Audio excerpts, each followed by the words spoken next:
Convening California, Increasing Lung Cancer Screening Virtual Forum, brought to you by the American Cancer Society and the California Dialogue on Cancer, or CDOC.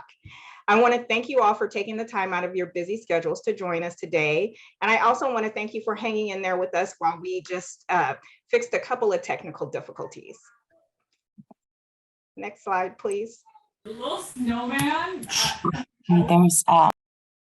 So my name is Shantae Davis Patterson, and I'm the Program Director for California's Comprehensive Cancer Control Program under the California Department of Public Health. And the Comp Cancer Program administers the California Dialogue on Cancer. And I'm going to be your MC today, and I'm very excited about this event that we've been planning for almost a year. Next slide, please. Before we get started, just a few housekeeping notes here. So we do recommend viewing in speaker view, and if needed, you can switch to speaker view at the top right of your screen with your Zoom controls. We ask that everyone please remain muted to avoid any background noise, and participants do have the ability to unmute, and we want you to do that towards the end of our program when we go into brief breakout rooms. But until then, please remain unmuted. Also, your name on Zoom, make sure it matches your name on the registration that you registered with. And also, we're doing all questions today via the chat. So when you do have a question, please help us easily identify you by labeling it as question. And please, if possible, include your name in case we're not able to answer it live. We'll be able to send it to all of our speakers to get your questions answered. Okay, so let's get started. First, can we go to the next slide, please? First, I just want to provide a little bit of a background.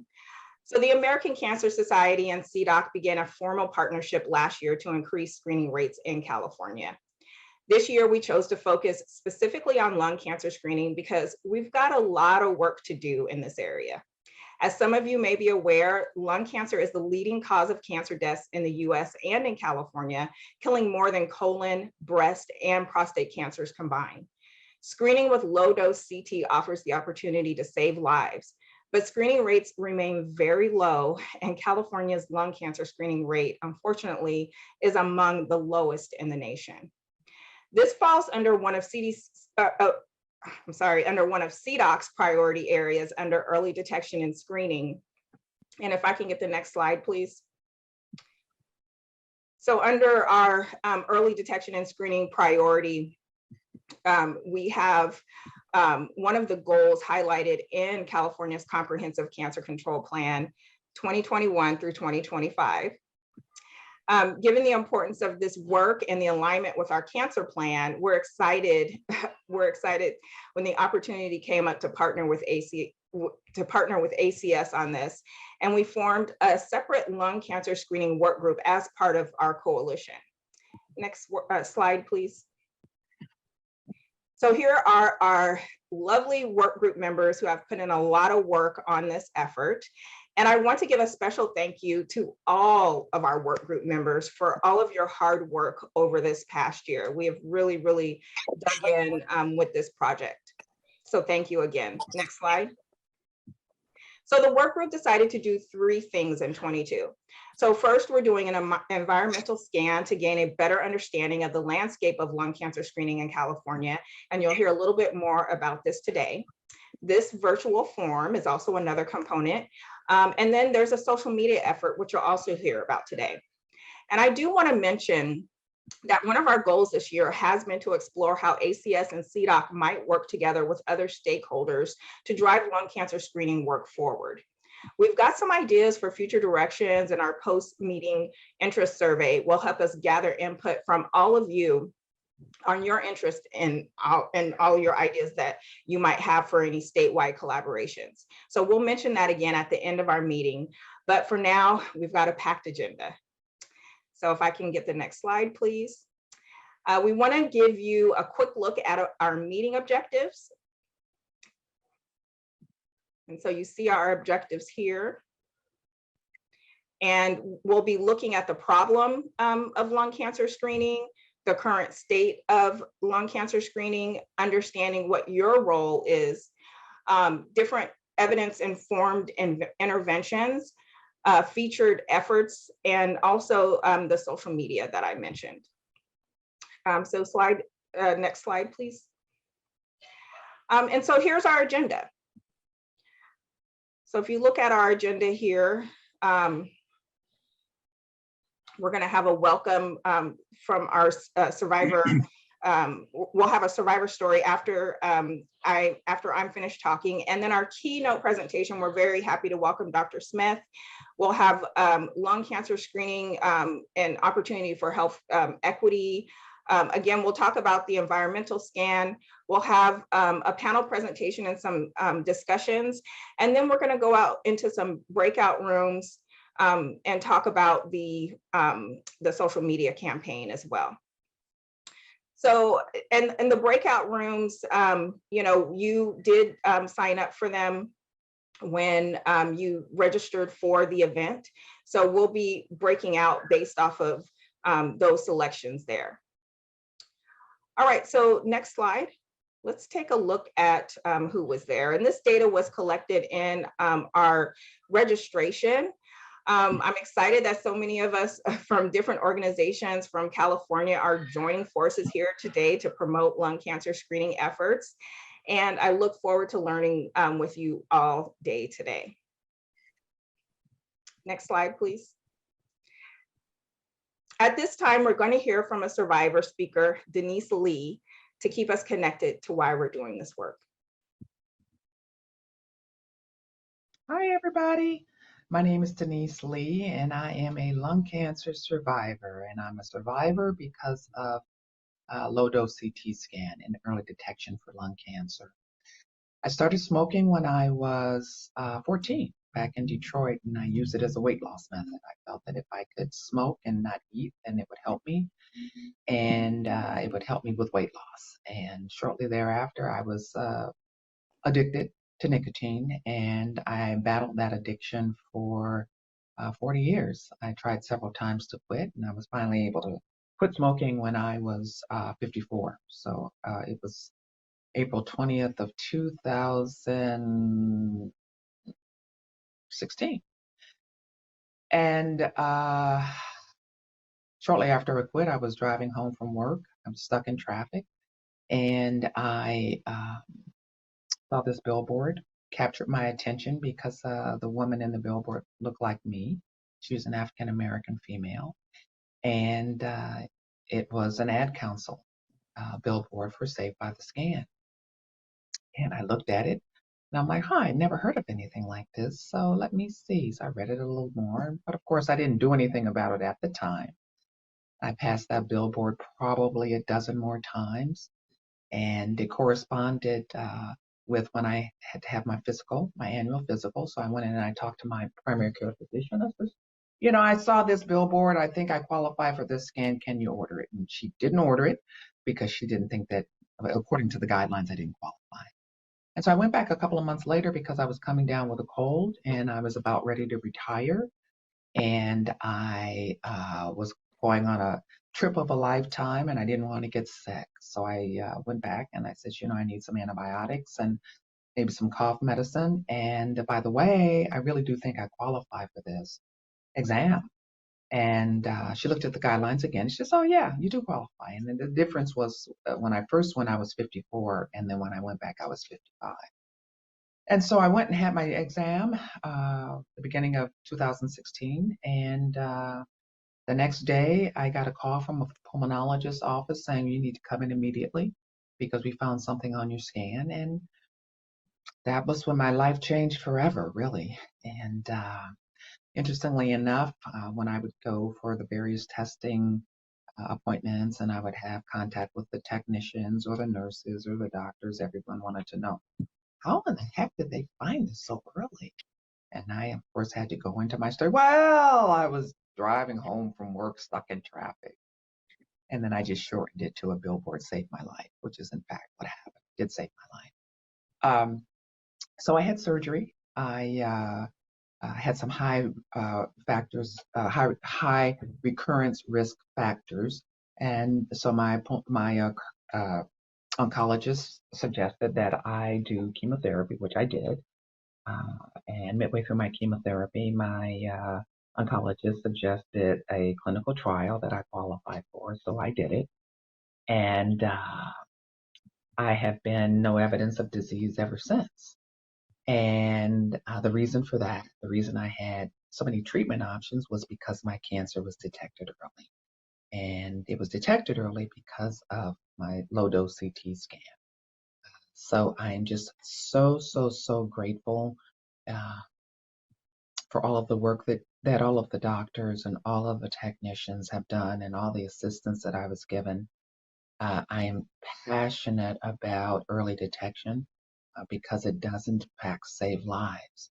And one of the advantages, at least for me, was that I had so many treatment options. I had so many more treatment options than I would have been available or available for, that would have been available to me had I, or excuse me, that would not have been available to me had I waited and gotten the scan. And I know had I waited and not gotten the scan and waited until I developed symptoms, that it would have been too late.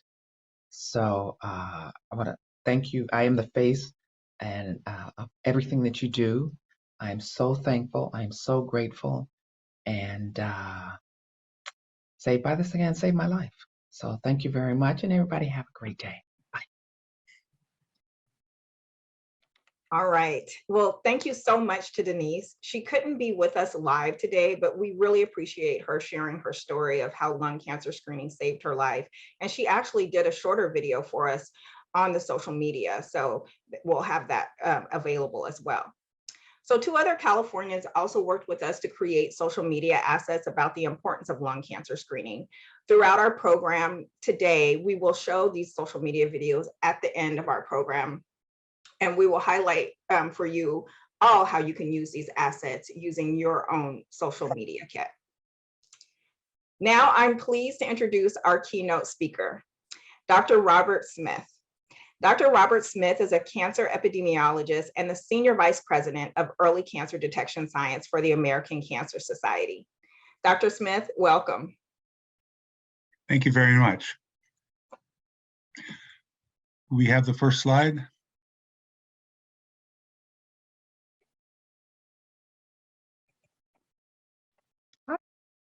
There we go. All right, next slide, please.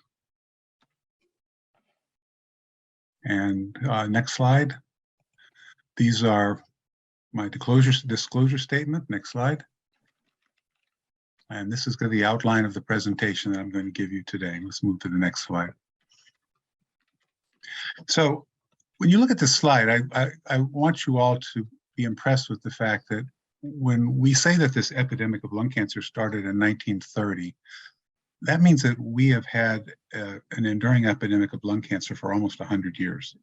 Almost 100 years. I mean, it's quite amazing. And we've made great progress, but we have so much more progress to make because literally right now, lung cancer is still, accounts for 1 in 4 cancer deaths. And between 1970 and 2021, almost 7 million Americans died from lung cancer. And that represents not only an enormous volume of cancer deaths, but it represents many tens of millions of years life lost prematurely. You can see these adjusted cancer death rates by site and sex, and lung cancer dominates each one of these charts for men and women. Next slide.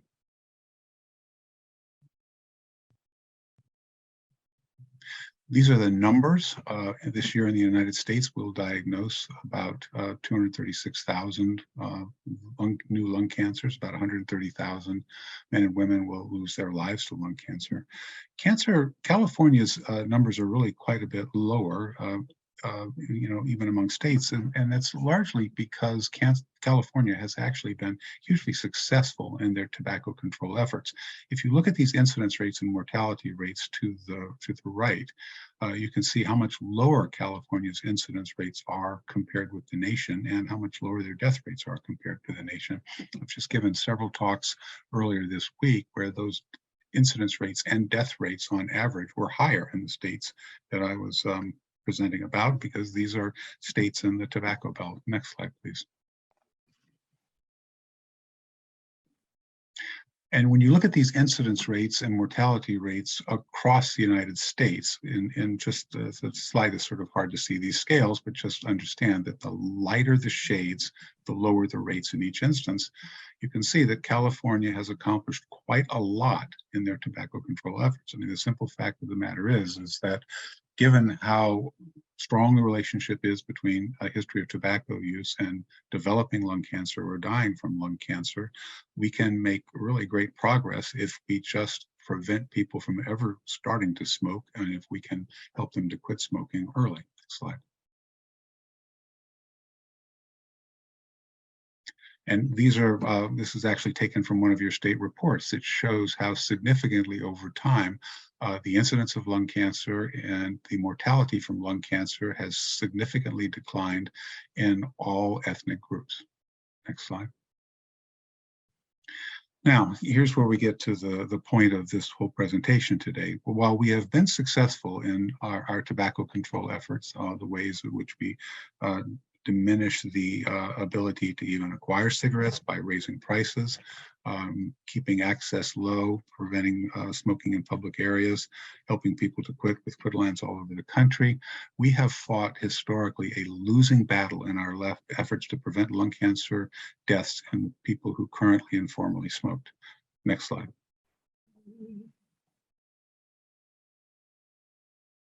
As you can see from this slide right here, and these are the results, actually the study designs and the results from the early trials of lung cancer screening with chest X-ray. It was just deemed to be unsuccessful. And really for many, many years, we as epidemiologists, we would present the story of trying to find an early detection strategy for lung cancer as a very, very good example that just because you find cancer early doesn't mean that you can reduce mortality. When we started looking at these studies more carefully, we realized that they had very, very serious flaws, and that while we had assumed that this was just a good teaching case, in fact, we concluded eventually that we simply did not have a solid scientific body of evidence that said that early detection just would not work. Next slide, please. And literally 20 years later, after early efforts to try to determine whether we could detect lung cancer even earlier than we were able to detect it with chest X-ray, we discovered that, in fact, low-dose CT was quite effective. This was an observational study done by the Early Lung Cancer Action Project, which showed a five-fold difference in low-dose CT compared to chest X-ray in the rate of early diagnosis of lung cancer. Next slide. And shortly thereafter, and in fact, we had a large international meeting in Italy to talk about the potential for all these new strategies and technologies for finding lung cancer early. Trials were launched in the United States, the Netherlands, Italy, England, and in Denmark. Next slide. The largest of these trials was the National Lung Screening Trial, which was launched in the United States in 2002. These are the eligibility for the National Lung Screening Trial, which many of you may recall were the foundation for the early eligibility criteria for lung cancer screening.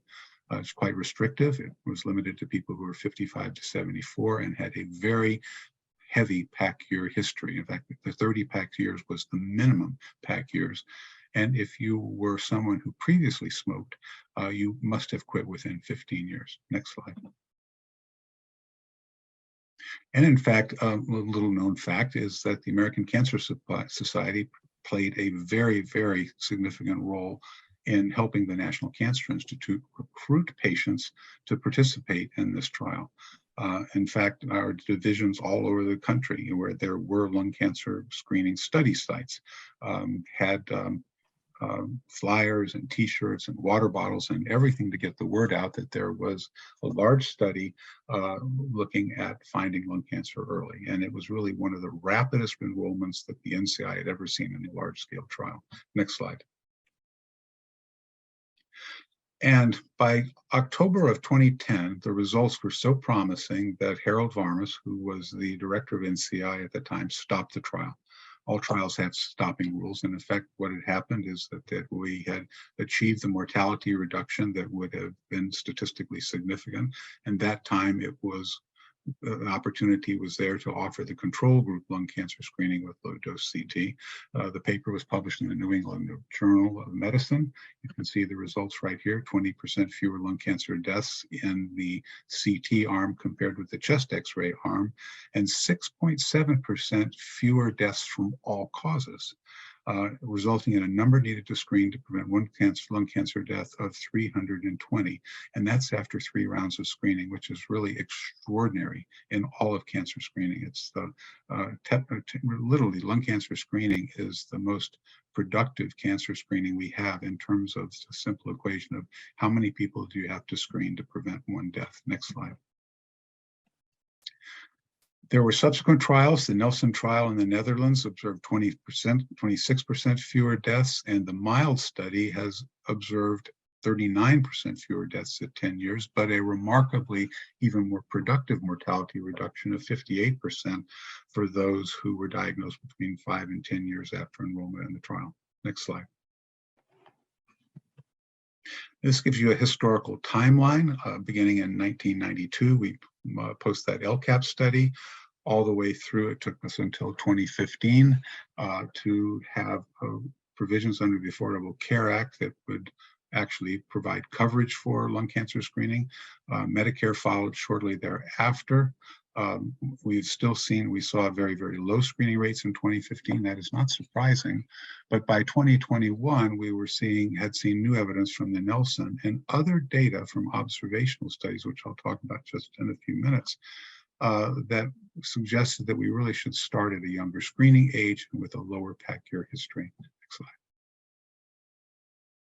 And this shows the transition of those guidelines. All of this stuff in maroon shows you the later guidelines, U.S. Preventive Services Task Force 2021. ACS guidelines have essentially recommended the Preventive Services Task Force guidelines as interim guidelines. Our guidelines are under review and development, and they will be out right after the beginning of the year. But right now, these guidelines are all consistent in recommending starting at the age of 50 with a 20 PAC year and 15 years since quit. Next slide. Now, most organizations have stepped away from the original NLST criteria, but I want to emphasize that the bar still is quite high in terms of short-term risk. And ultimately, I believe this is going to evolve in time as we identify significant elevated risk at younger ages with lighter smoking histories. And almost certainly there's going to be the opportunity eventually to bring in other risk factors, such as environmental risk factors, workplace risk factors, family history, and ideally, at some point, markers that are going to identify people who have none of those risk factors that would elevate your risk of lung cancer, but carry a genetic mutation that does. We also have consistently clung to this 15 years since quit, which I believe is questionable, and I'm going to show you why. Next slide, please. We really have to, we know that if you stop smoking, your risk of lung cancer is going to decline relative to what it would be if you continued smoking. This is very clear. And we want to also be very clear. The best thing you can do is to stop smoking if you currently smoke. But what we've also observed, and you can see it for this very nice study that was done by Michael Halpern back in 1993, once you quit smoking, your risk of lung cancer flattens out for a period of time, but age takes over after that period of time, and your risk of lung cancer begins to climb. So there's concern right now that we are disqualifying people from lung cancer screening during a period when their absolute risk remains very similar to that of people who are currently smoking, maybe who have a little lighter PAC-year history, but still a qualifying PAC-year history. So I believe this is an area that's going to get much more attention. Next slide, please. Now, what do we gain with these new recommendations? Well, we literally almost doubled the number of people who are eligible for screening by lowering the start age and lowering the PAC-year history. And what we also did was make more ethnic and racial minorities and women eligible for screening. Next slide. And what has been really quite remarkable, and this looks kind of busy, but it's not as complicated if you just concentrate on the blue bars. That was the Preventive Services Task Force recommendations in 2013, and the proportion of people who would be eligible for screening. And then you can see what happened when they changed the guidelines to 2021. Those are the green bars. And you can see in each instance, we increased the number of people who Black adults, Hispanic American adults, and Asian American adults who became eligible for screening. But in each instance, we increased the eligibility among white adults even more. Now, these sort of pink bars are what you would get if you had a risk stratification-based eligibility criteria. And if we use some of the software we have today for determining who should be screened and who should not be screened, what we would do is we would equally level, the eligibility for whites and blacks. That disparity would absolutely disappear. But for Hispanic Americans and Asian Americans, our software, this new software we have, only takes us so far. And it means that there are other factors at play that do not entirely eliminate the disparities. It reduces them somewhat, but we're still stuck with the disparity using both risk factor-based guidelines or risk stratification guidelines. So this tells us more research needs to be done to make sure that we can bring lung cancer screening to these groups. Next slide. So some key factors I want to emphasize right now: that chest X-ray is no longer a technology that we should ever use for lung cancer screening. That it's very clear that lung cancer screening reduces deaths by 20% or greater, and I know we're going to see that those numbers are going to steadily grow larger as we gather more and more data. There's been concern that lung cancer screening is associated with a very high rate of false positives. This was true early on when we were intervening at a much smaller nodule size, but under LUNGRADS, where we have moved the nodule size for our intervention up to 6 millimeters, recall rates now are very similar to those of mammography. So the notion that there's an alarmingly high rate of false positives just is no longer true. Next slide. So we have got good evidence that lung cancer screening works, and we have pretty good evidence that our lung cancer screening rates are pretty anemic across all the states in this country. And ever since we had guidelines, which has been almost 10 years now, for screening. What are the problems? Well, certainly I want to remind everybody that it's not as if breast cancer screening, cervical cancer screening, colorectal cancer screening rates roared up overnight. It always takes time. But lung cancer screening has some unique challenges that we are challenged, frankly, as people in public health to overcome. Next slide, please.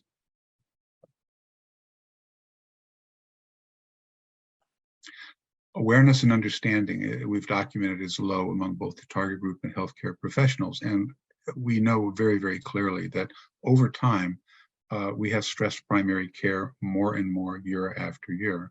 And this is yet a new screening test that has many more demands on it than the other screening tests.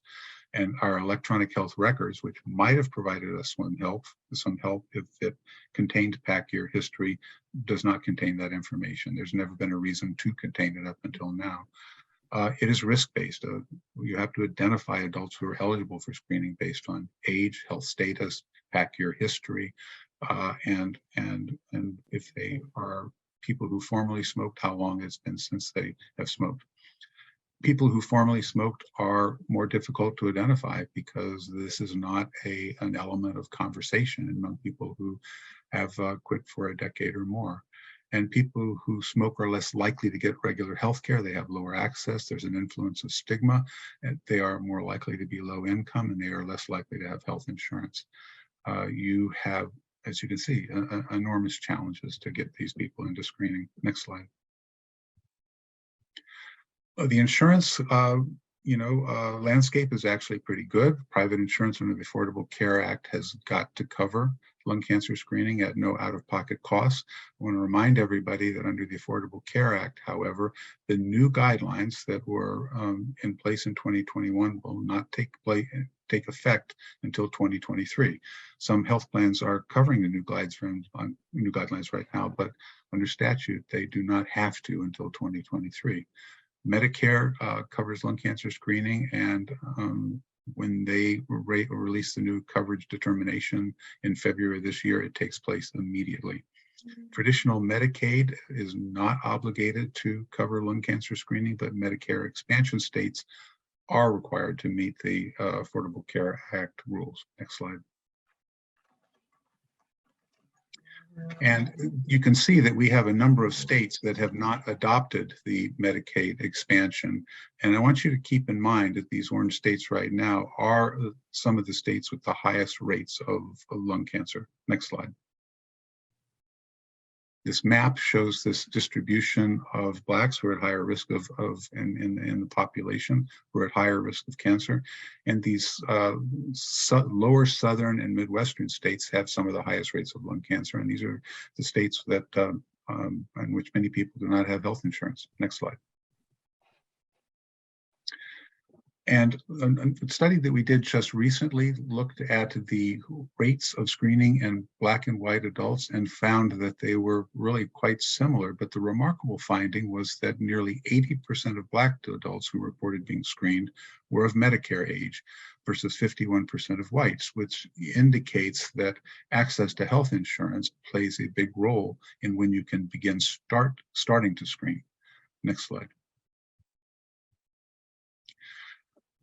Our target population is also very different. This graph is a little bit busy, so I'll just sort of walk you through it. If you are eligible for lung cancer screening, you're more likely to be low income, you're more likely to be unemployed, you're more likely to have an hourly wage, you are more likely to not get paid for sick leave, you are more likely to have lower education, be uninsured and be on Medicaid, and to have worse health status, which may disqualify you in general, or it may lead your referring physician to perceive that you are not healthy enough to undergo a lung cancer screening.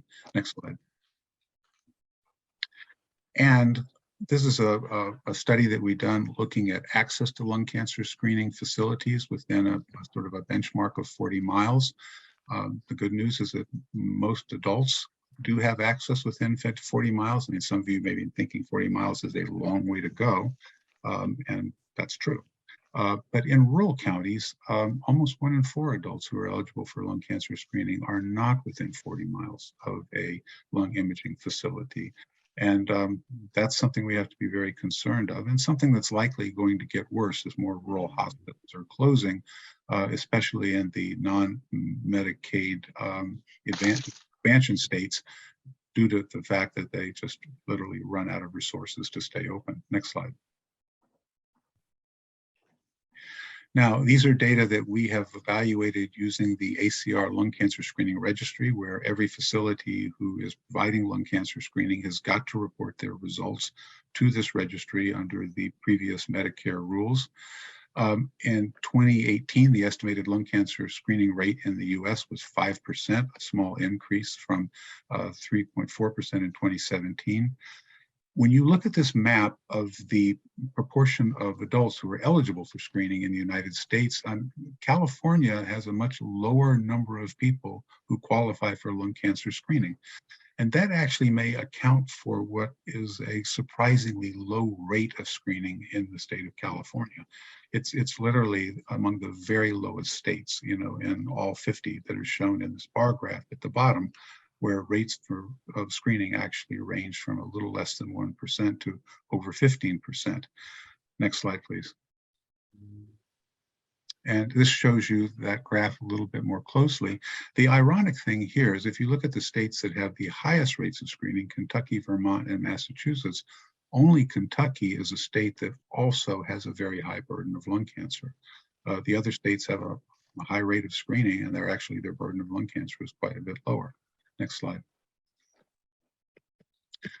These are data from the same source, calculated a different way, but provided on the American Lung Association website.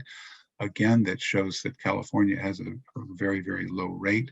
But again, I think that this may have something to do with having a higher prevalence of people who formerly smoked, maybe less easier to identify, and probably a smaller number of people overall who are eligible for lung cancer screening.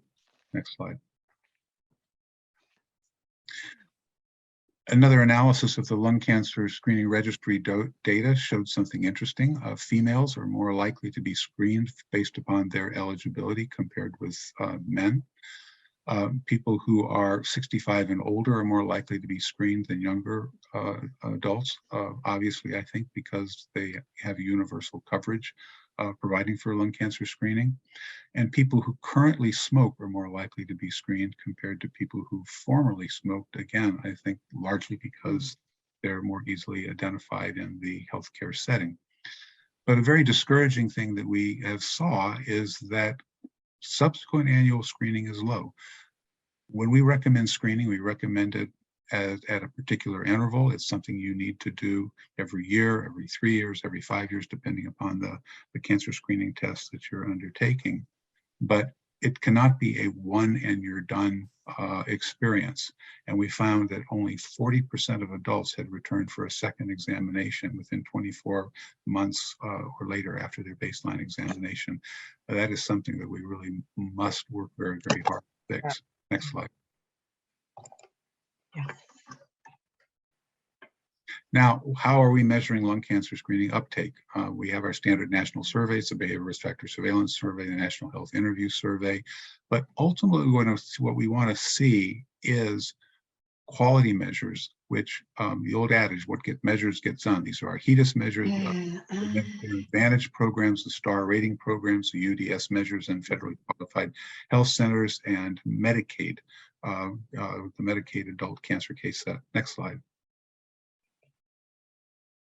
So this is a map, a series of maps that shows the number of states that actually participated in the BRFSS before it became part of the core set. It is part of the core set right now. And as of 2022, states will have BRFSS data measuring lung cancer screening rates going forward, I believe every 2 years. Next slide. The National Health Interview Survey has a cancer control supplement that is going to be conducted every year now. It used to be just done every 5 years. Next slide. This shows you, busy slide, I know, but if you look at those red boxes, that's when lung cancer screening is going to be measured by the National Health Interview Survey. It was not measured in 2020 because of the pandemic and just the inability to interview enough people. It'll be measured again in 2024. It'll be measured again in 2028. These will be national indicators of lung cancer screening and not particularly useful at the state level. Next slide. CMS required the American College of Radiology to create, well, it required every facility who wanted reimbursement for lung cancer screening to be part of a registry. So the College of Radiology has been collecting these data. Next slide.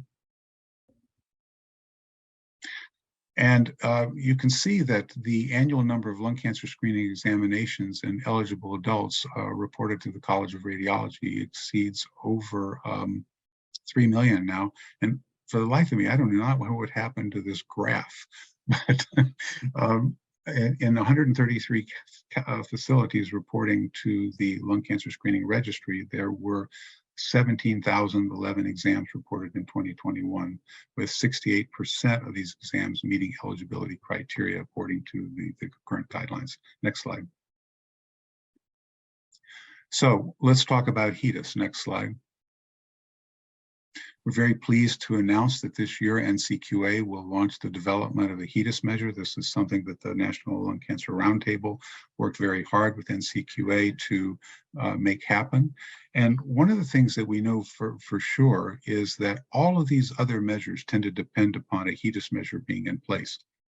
So I think one of the things that we ought to really be doing is working very hard with Medicaid, with HRSA, to ask them to anticipate that this measure will be ready to go in roughly 2.5 years, and that they should anticipate that themselves and be ready to implement their own measures as soon as possible. Next slide.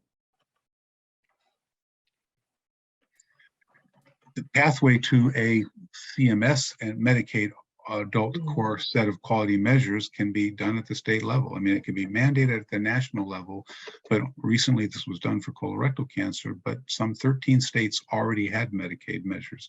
And so the state of California could really promote that Medicaid should start collecting these data as well. Tienes que invitarme antes de la próxima vez.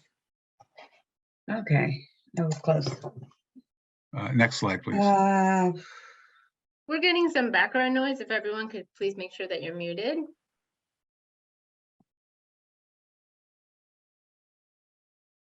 Next, oh, yeah, next slide. Is this my next slide? Okay. So opportunities to measure screening uptake have improved over time. I think this was the point I just made. We will have the BRFSS, but keep in mind, these are self-reported rates. What we ideally want. All right, so what are the key to high rates of lung cancer screening? Right now, in the primary care setting, doctors have got to abandon the army of one mindset. This is something that's always been a challenge, is that there's not a team approach or an office policy, and that can make a world of difference in the ability to deliver preventive care. Practice policy makes it possible for all patients to be assessed for their lung cancer screening eligibility. And as long as our electronic health records are not helpful in this regard, it doesn't mean that they can't be. And in some systems they are, but in most they're not. There's no other alternative than to have a conversation with the patient to determine what their tobacco history is and whether they're eligible. You can engage staff at multiple levels to share the load in assessing eligibility, practice population-based medicine to reach out to patients who have not had a recent visit, so we don't make this opportunity entirely encounter-based, integrate screening navigation, and most important, track performance so you can provide these numbers to your staff and reinforce the progress that they're making. Next slide.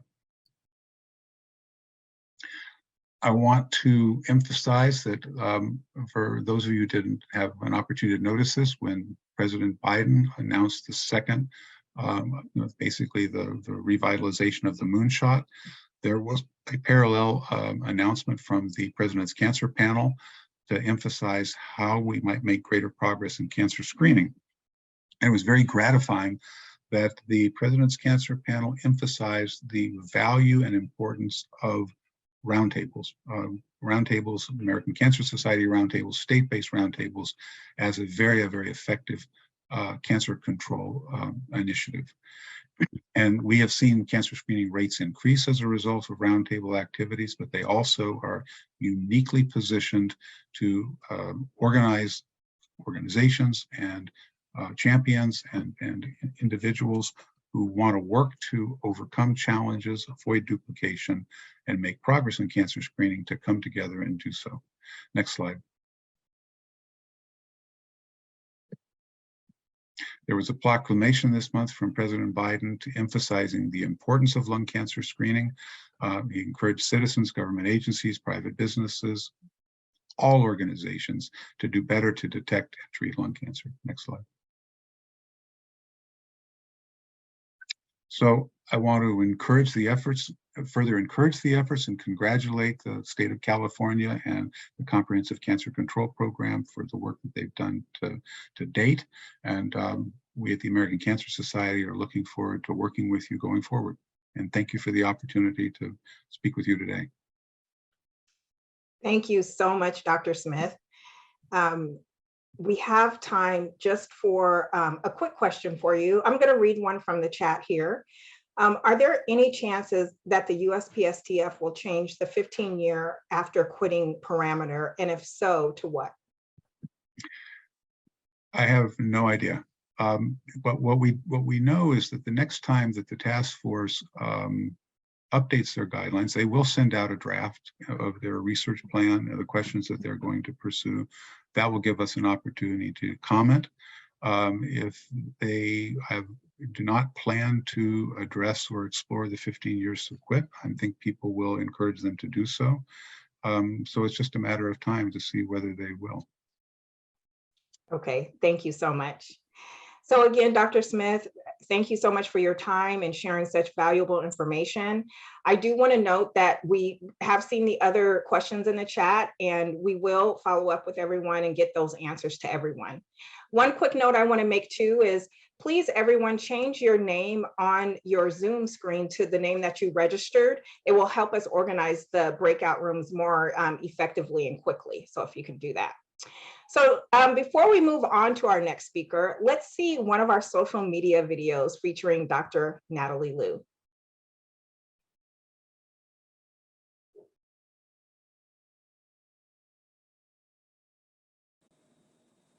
Hi, my name is Natalie Louie, and I'm a thoracic surgeon at Stanford University School of Medicine.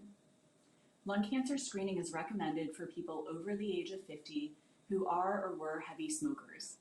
It involves a low-dose CT scan every year. It's important because it increases the chance that lung cancer will be found early when it is easier to treat.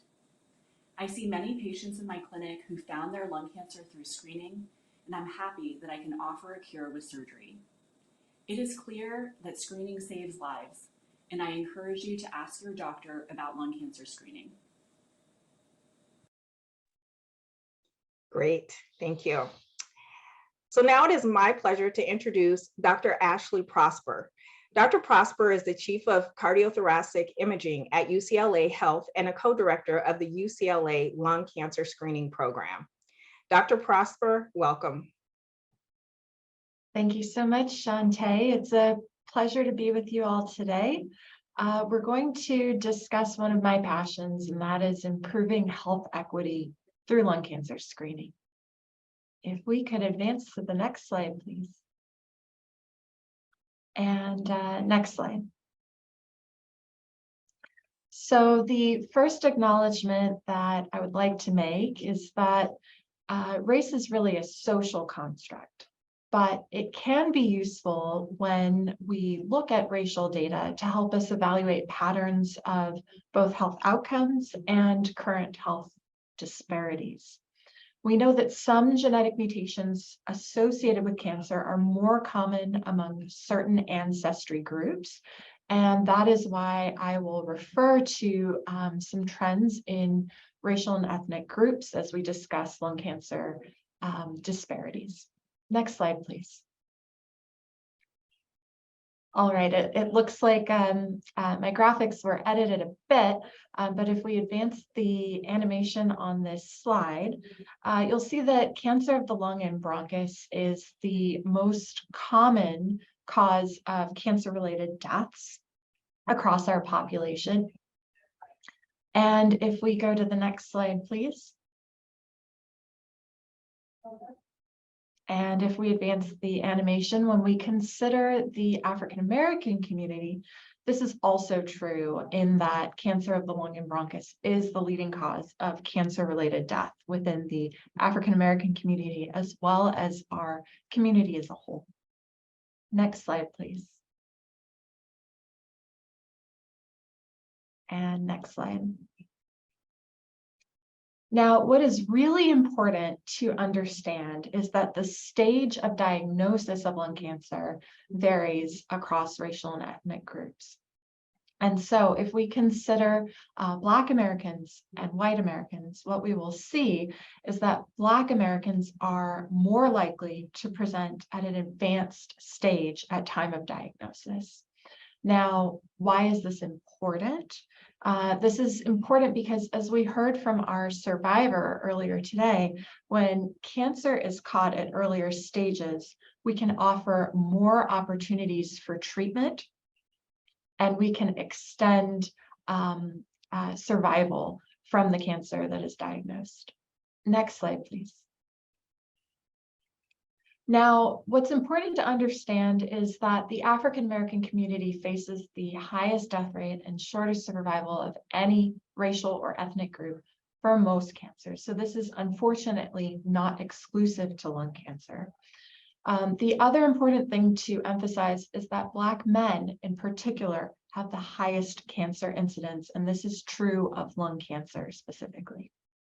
Next slide, please. Now, it is not all doom and gloom in my presentation today. Fortunately, we do have tools to improve lung cancer outcomes. And as you would suspect, in keeping with the theme of today, we will be specifically looking at lung cancer screening and how this can help us to improve existing lung cancer health disparities. Next slide, please. Now, we've already heard from our fantastic keynote speaker a summary of the National Lung Screening Trial. My mentor, friend, and colleague, Dr. Dennery Everly, led this greater than 53,000 person trial evaluating the efficacy of CT lung screening as compared to chest radiography.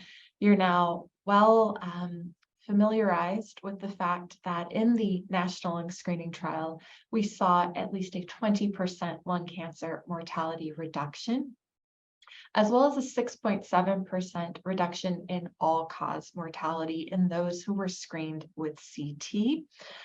We've also spoken a little bit today about the false positive rate. What I would like to emphasize is that there is a difference between a false positive rate and a false discovery rate. These are sometimes interchangeably used in the literature. And as our keynote speaker pointed out, the majority of these false discoveries were in quite small nodules, those less than 6 millimeters in diameter.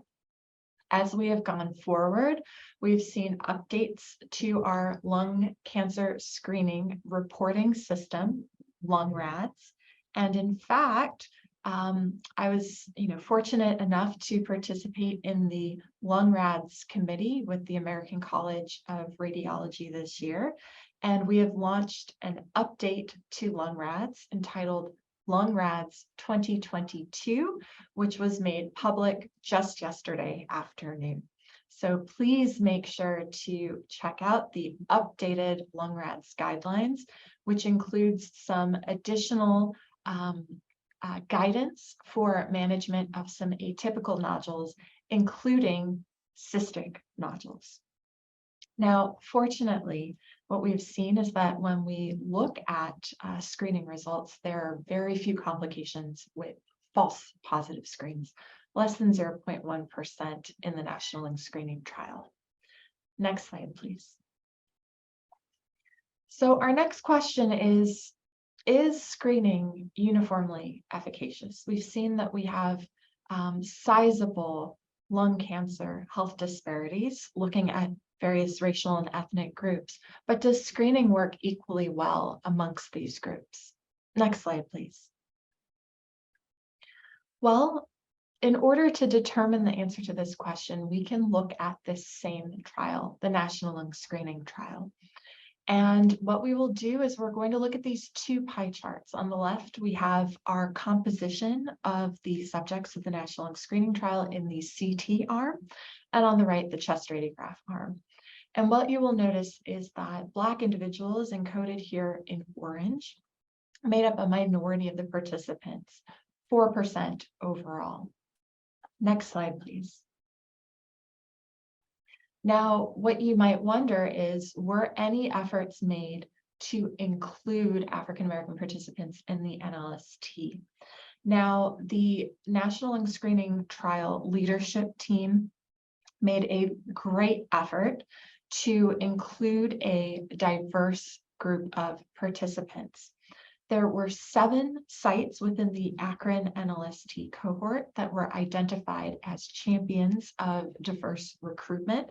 And in their publication, which was published in Clinical Trials, The Impact and Costs of Targeted Recruitment of Minorities to the NLST, they provided a guide to really equitable enrollment in clinical trials. And this included making sure that those potential participants who were located in zip codes with diverse populations received mailers, that those mailers were inviting and included photographs and pictures that represented the communities of interest. The trial leadership went to health fairs, they engaged faith-based organizations, and they coordinated with physicians who served diverse groups of patients. Next slide, please. So what happened to the African-American participants and the LNLST? Well, when we look at the characteristics of these African-American participants, we will see that they overall had higher baseline risk characteristics for poor lung cancer outcomes. These included being current smokers, although they did smoke overall less as compared to white participants. They were less likely to be married, less likely to have completed college, and had more medical comorbidities. Next animation, please. Now, despite this higher baseline lung cancer risk, what we saw in a paper by Nicole Tanner is that African Americans who participated in the trial had the greatest reduction in lung cancer mortality of any racial or ethnic group. If we look at the hazard ratio, it was 0.61, or a 39% reduction in lung cancer mortality, as compared to 0.86 in white participants and 0.72 in other individuals.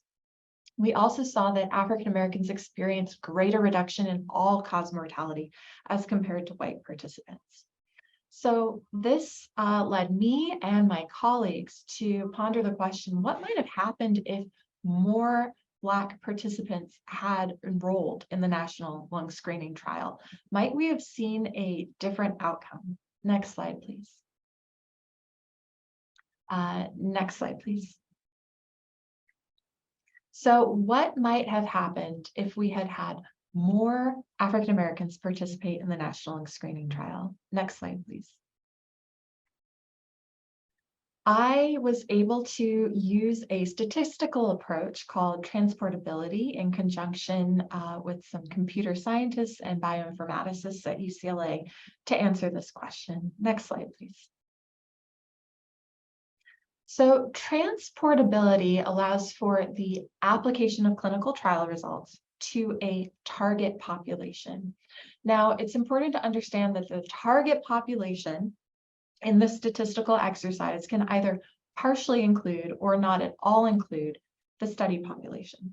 So in this exercise, we are extending the results from the National Lung Screening Trial, so a study with 55 to 74-year-olds who are current or former smokers and 4.4% of whom identified as African American, to our synthetic target population, in which we can alter the number of current as opposed to former smokers, as well as the percent who identify as African American. Next slide, please. Now, I will not bore you with all of the details of this statistical approach, but in case you were curious, here are two references for how to approach a transportability transformation of clinical trial data. In summary, it involves assigning calculated weights to your target population as well as your original clinical trial population. You can then perform many bootstrap samples to achieve a 95% confidence interval. Next slide, please. So what were our results? When we increased the proportion of African Americans in our synthetic population, we saw an increased relative reduction of lung cancer mortality with low-dose CT screening. And this included when we looked at populations with higher percentages of African American individuals, as well as current smokers and African Americans. Next slide, please. If you prefer a graphical approach, on the left, we have a graph of our estimated lung cancer mortality in our synthetic population. In the red line, and I apologize, it looks like it's shifted with the changes in the slide format, but the red line would estimate the effect in the National Lung Screening Trial. And the lines have moved, but the blue line would be the US Census. What still holds true in this representation is as we move from left to right, so as we increase the prevalence of Black individuals in our target population, our mortality rate from lung cancer decreases across the population. Now, what you will also notice are the broken lines on the upper and lower bounds. And these are our confidence intervals. And this also tells us a story. So as we move from left to right across the graph and we increase the proportion of Black individuals in our synthetic population, our mortality from lung cancer does decrease across that population, but we reach a point at which we can no longer make a statistically sound estimate. And that has to do with the small number in the original population, or 4%. So you can imagine, had we had even lower percentages of Black participants in the NLST, if those efforts had not been made by those 7 Akron NLST sites to achieve equitable recruitment in this clinical trial, our ability to make these estimates would be even more limited than it is. If we look on the graph on the right, estimating all-cause mortality reductions, similarly, we will see across the population as more Black individuals are included, our all-cause mortality decreases across the population. Next slide, please. This is a heat map, again, showing some of the same data. Here, because of the transportability technique, which allows us to alter multiple variables at once as opposed to just one, we can also look at the changes that we would see as we not only increase the prevalence of African Americans within the trial, but also the percentages of current smokers. And again, with both lung cancer mortality and all-cause mortality, as we increase the prevalence of Black individuals and current smokers, again, we see higher rates of reduction in mortality. Next slide, please. So what does all of this mean? Transportability, this statistical exercise, is suggesting that the mortality reduction we can achieve with lung cancer screening could be even higher than what we've seen in the national lung screening trial. Because as we look across our population within the United States, we have more than 4% Black individuals. Now, as I pointed out, as we looked at those broken lines or our confidence intervals on that graph, our data becomes insufficient for further extrapolation past a proportion of 60% African Americans within a population. And, if we consider cities such as Detroit or some cities in the South, we could see even higher percentages of Black individuals within a city. Now, again, because this is a statistical exercise, it is not a substitute for equitable and inclusive design in randomized clinical trials. And I like to point this out when speaking to scientists who are considering their clinical trial design. It's also telling us that it's really important that we make sure that our screening programs are inclusive of Black individuals who are currently at the highest risk for lung cancer. Next slide, please. So we next have to ask ourselves, we've seen that African Americans, particularly African American men, have the worst outcomes from lung cancer in our current state. We've seen that we have an incredible ability to improve these outcomes when we use lung cancer screening. We now have to ask ourselves, are we equitably distributing this resource? Next slide. Well, as was mentioned by our keynote speaker, the original lung cancer screening criteria were insufficiently inclusive.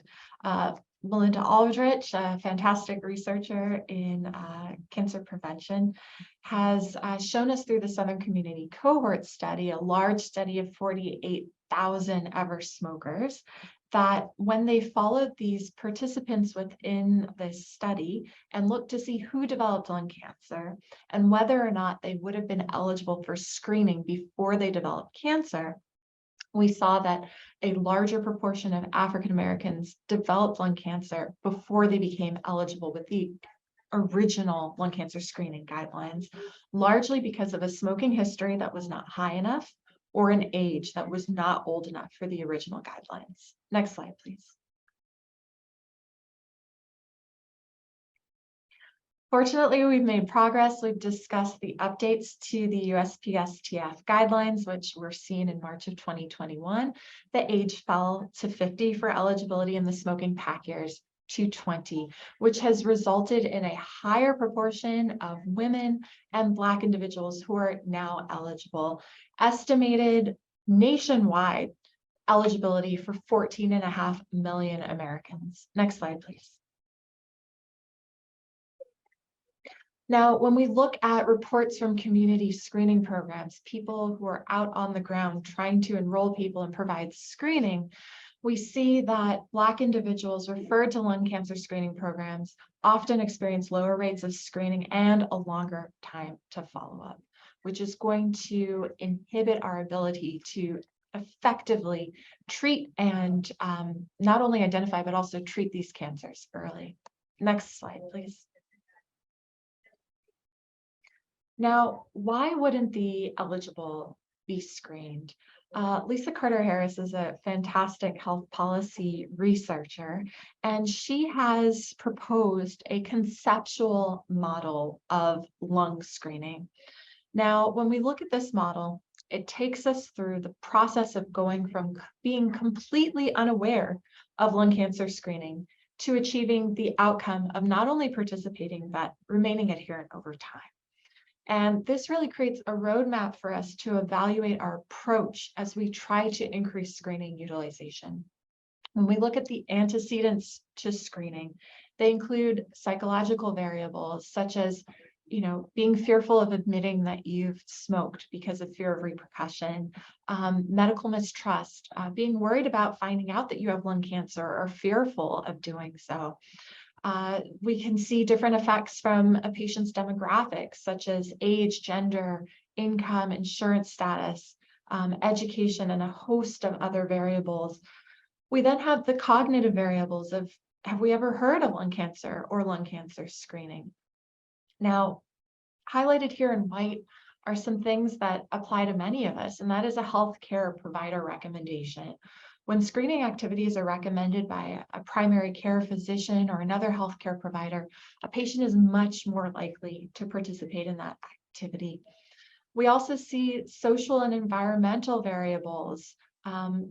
Are people aware in the community? Are they seeing us, make these proclamations of Lung Cancer Awareness Month and really promoting screening activities out in the community?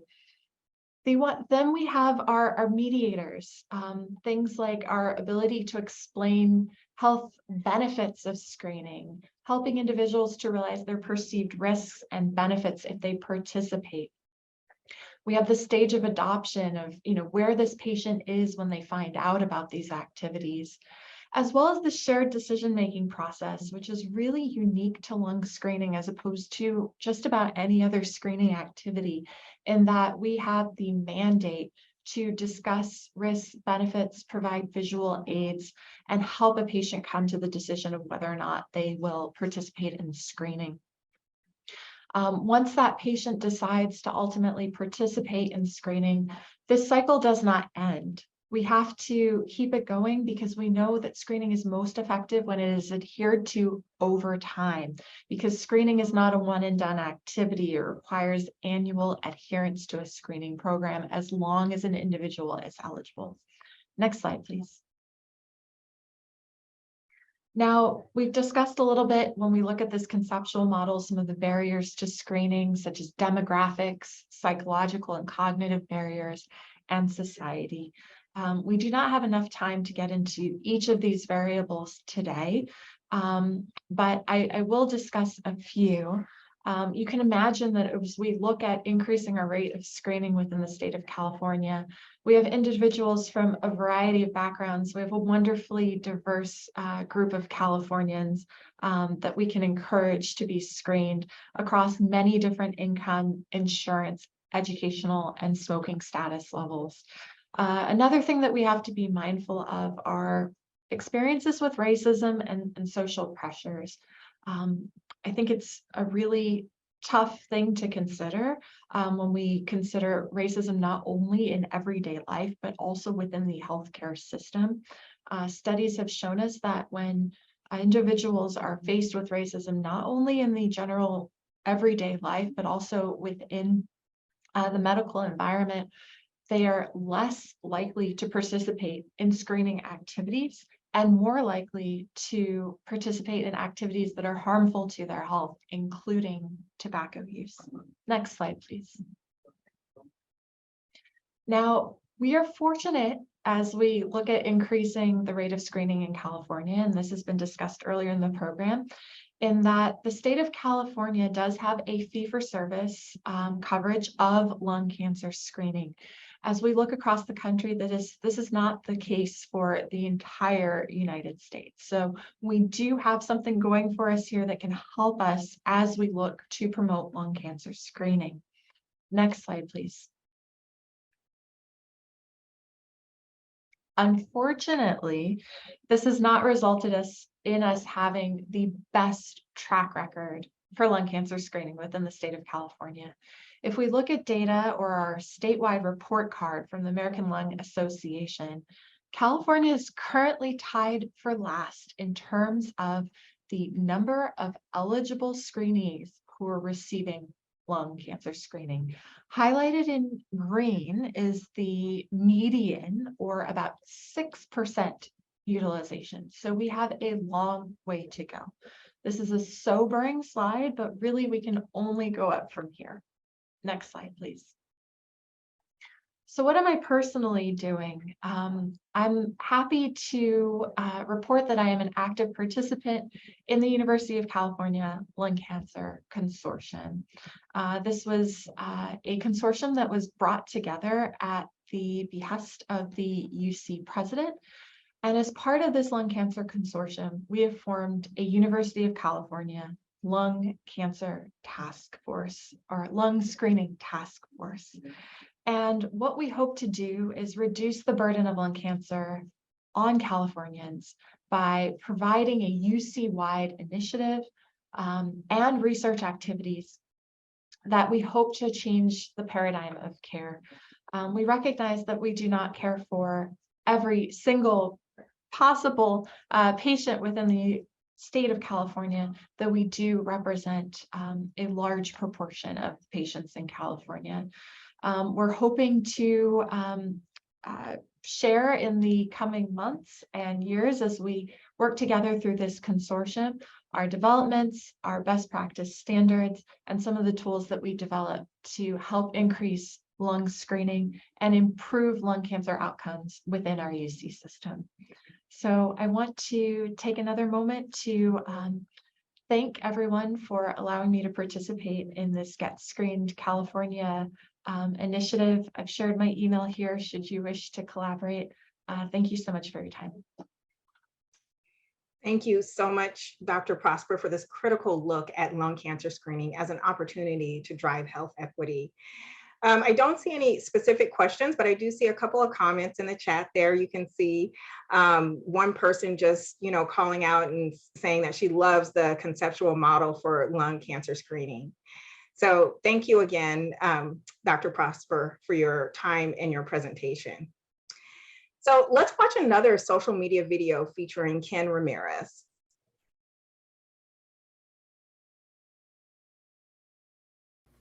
Hamina, Nitwan Ken Ramirez. Hello, my name is Ken Ramirez, former chairman of the Seminole Band of Mission Indians. Lung cancer is impacting our tribal community, and I'm inviting you to join me in bringing awareness. Lung cancer is the leading cause of cancer death among American Indian and Alaskan Native men and women. Unfortunately, in our community, lung cancer is often diagnosed at a later stage when options to treat are fewer and chances of survival are lower. But I come to you today with a message of hope. I want to talk to you about something that can save the lives of many members of our community. There is a lung cancer screening test called a low-dose CT. The test is for people at high risk, and it can find lung cancer early when it's easier to treat. Those who smoke now or used to smoke should talk to a doctor about lung cancer screening. Spread the word. Lung cancer screening saves lives. Get screened, California. Occupy.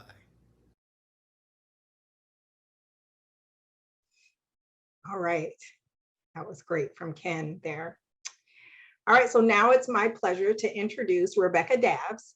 She's a Cancer Support Strategic Partnerships Manager at the American Cancer Society and one of our valued work group members for this work.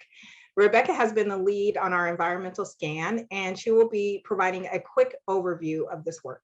Rebecca? Thank you for the introduction. I'm going to go ahead and jump right in. Please advance to the next slide. And next slide.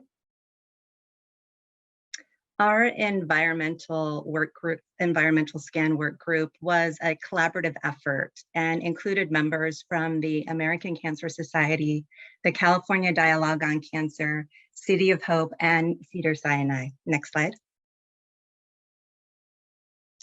The purpose of our scan was to summarize the current state of lung cancer screening in California, identify barriers and opportunities for improving screening rate, and recommend strategies for improving uptake. We intend to use this work as a way to assess the potential for future collaborative efforts. Next slide. The report will be released at the end of this year and will be disseminated via our getscreenedca.org website. It will include a history of lung cancer screening in California and a literature review of national patient and provider barriers, which I will not be reviewing today. I will only focus on the California data sources in our report, share with you results from key informant interviews we performed, and share our recommended opportunities for action. Next slide. I'm not going to go too much into the data because we've heard and we'll hear from others on this topic, but wanted to share our data sources and some exciting work we have initiated with our data science team. Next slide. Availability of lung cancer screening data is limited, given there are several factors that influence the accurate and complete collection of these data. In our report, 2 state-level data sources are summarized. That's the American College of Radiology Lung Cancer Screening Registry, or LCSR, and the Behavioral Risk Factor Surveillance System, or BRFIS. And we utilize the ACR LCSR data to reflect that current state of screening in California. The LCSR is the reporting registry for lung CT exams. The data includes both ACR designated lung cancer screening centers, which are accredited sites, as well as non-accredited lung cancer screening registry participant sites that perform screening. We collected data in 2021, and according to the LCSR, there were just over 17,000 screening exams done that year, with 11,604 exams that met the US Preventative Service Task Force criteria. And as Dr. Smith stated, BRFIS is noted in our report as a tool that can be utilized in the future, as the California program will begin collecting data for lung cancer screening starting in 2023. Next slide. So these 2 maps were created by the American Cancer Society's data science team, who we have engaged this year to help support our California lung screening efforts. Their team used geospatial tools to create a visual for us to show ACR lung cancer screening centers overlaid with California lung cancer incidence and mortality rates. The map on the left represents screening sites with incident rates from 2014 through 2018, and on the right is the screening sites with mortality rates from 2015 through 2019. These 2 maps are intended to be used as a foundation for future geospatial mapping efforts, but already the maps show areas for further discovery. Next slide. So our goal with conducting key informant interviews was to capture from a variety of stakeholders the challenges they experience and gather input on greatest opportunities for action to guide lung cancer screening efforts in the future. We also were interested in identifying a challenge and/or barrier unique to California. Next slide. We completed 20 key informant interviews in all, and informants represented a variety of backgrounds, including those referenced here, such as primary care providers, researchers, individuals working in smoking cessation, and lung cancer survivors. Next slide. So these are the most common patient barriers we heard from key informants, and we were not surprised to hear that many of the barriers mirrored what we saw in the national literature review, such as lack of awareness of lung cancer screening, patient fears around screening outcomes. One of my interviews, somebody shared that they heard somebody say they smoked for so long, they were afraid to find out what was in their lungs. Stigma associated with smoking history and failure to disclose that smoking history. Also, patient insurance coverage was noted. You have to be insured to be screened. And even for Medi-Cal patients, there is sometimes difficulty in getting authorization for screening, which is not seen much with patients who have HMOs, and also access to screening sites. What we did not hear, which was often found referenced in the literature review, was patients' concerns around radiation exposure. Next slide. So provider and health system barriers shared during our key informant interviews was reference around confusion around screening and eligibility, difficulty documenting smoking history, and the time it takes to do that. Also, just general overtaxed primary care staff. Several key informants noted that lung cancer screening is only relevant to a minority of patients through their perceived smoking status, and that perspective can contribute to providers not always tuned into the value of screening. Also, health systems not prioritizing lung cancer screening because it is yet to be a quality measure, but it's really exciting to hear it's going to be added to HEDIS soon, so more to come in that area. And lastly, insurance coverage and confusion around reimbursement. Also, the coverage gap for those who are 78 through 80 years old. Next slide. Additional provider and health system barriers noted consistently by key informants was the lack of clarity around the shared decision-making and the time it takes to facilitate. One of our key informants commented, "It is a burden of screening that no other screening tests have to deal with," which we thought was pretty relevant. Lastly, barriers around the continuum of care and who is responsible for following the patient to ensure adherence. Next slide.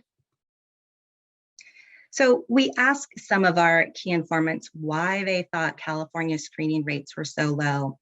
And we heard that there's often an idea that we are a health conscious state where smoking is not a problem. So providers, again, they underestimate the relevance of screening for patients, but also stigma that goes along with disclosure in that health conscious environment.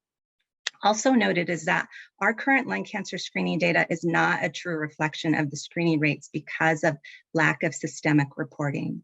Next slide. So now on to recommended opportunities for action, which is by no means an exhaustive list. Next slide. So for primary care provider opportunities for actions are incorporating communication tactics and language that help reduce stigma, increasing provider education on screening guidelines, and including patient decision aids. For health systems, we recommend integrating lung cancer screening with smoking cessation workflows, utilizing community health workers, and leveraging IT to capture eligibility and best practice alerts. Next slide. For community organizations, increasing education on lung cancer screening for the general population, increasing that public awareness and partnering with survivors on those campaigns, supporting efforts to counter stigma and partnering with health systems. Policy opportunities is consider Medicare coverage for those 78 through 80 years old and including lung cancer screening quality measures, which is a win coming soon. But lastly, it's important to continue statewide partnership and collaboration. We need to share best practices, dive deeper into the data, and perform a statewide public awareness campaign. As I said, this is by no means an exhaustive list, but areas of focus that we can pursue now. Next slide. So although I do not have time to answer questions live, please submit your questions in the chat and I will be answering them there. Thank you so much. Next slide. All right, thank you so much, Rebecca. And as Rebecca said, please do drop any questions that you have for Rebecca or Dr. Prosper in the chat and we'll get those answered. So as I mentioned at the beginning, we have a packed agenda and we're still going, but I want to take a moment to just allow a stretch break. So just take a minute and just stretch your arms. If you've been sitting for a while, kind of just stretch your arms a little bit. Maybe get a drink of water, stand up, shake it out. Just want to honor our bodies and give that time, because we're still on track here. Okay, hope everyone took a minute, and as we keep going, please feel free to, again, just stand up, take a drink of water, and make sure you stretch. All right, so now we're excited to begin the panel discussion portion of our agenda now. So we'll be hearing about some of the work happening around lung cancer screening throughout the state. And I'm happy to introduce Lauren Rosenthal to moderate our panel discussion. Lauren Rosenthal is the Strategic Director of the National Lung Cancer Roundtable at the American Cancer Society. In addition to moderating the panel, she'll be sharing a brief overview of the National Lung Cancer Roundtable. Well, thank you, Shantae, and good afternoon, colleagues. My name is Lauren Rosenthal, and I'm pleased to be here today to share an overview of the American Cancer Society's National Lung Cancer Roundtable. Our roundtable was formally launched in 2017. Oh, next slide, please. There we go. Thank you. Our roundtable was launched in 2017, and together we've galvanized over 195 organizational members. Our members include advocacy organizations, professional societies, cancer centers and health systems, state and federal government agencies, state coalitions and roundtables, health plans, and importantly, our industry partners who fund our work. We've also worked hard to engage over 220 leading experts, as well as patient and caregiver advocate representatives at the national, state, and local levels.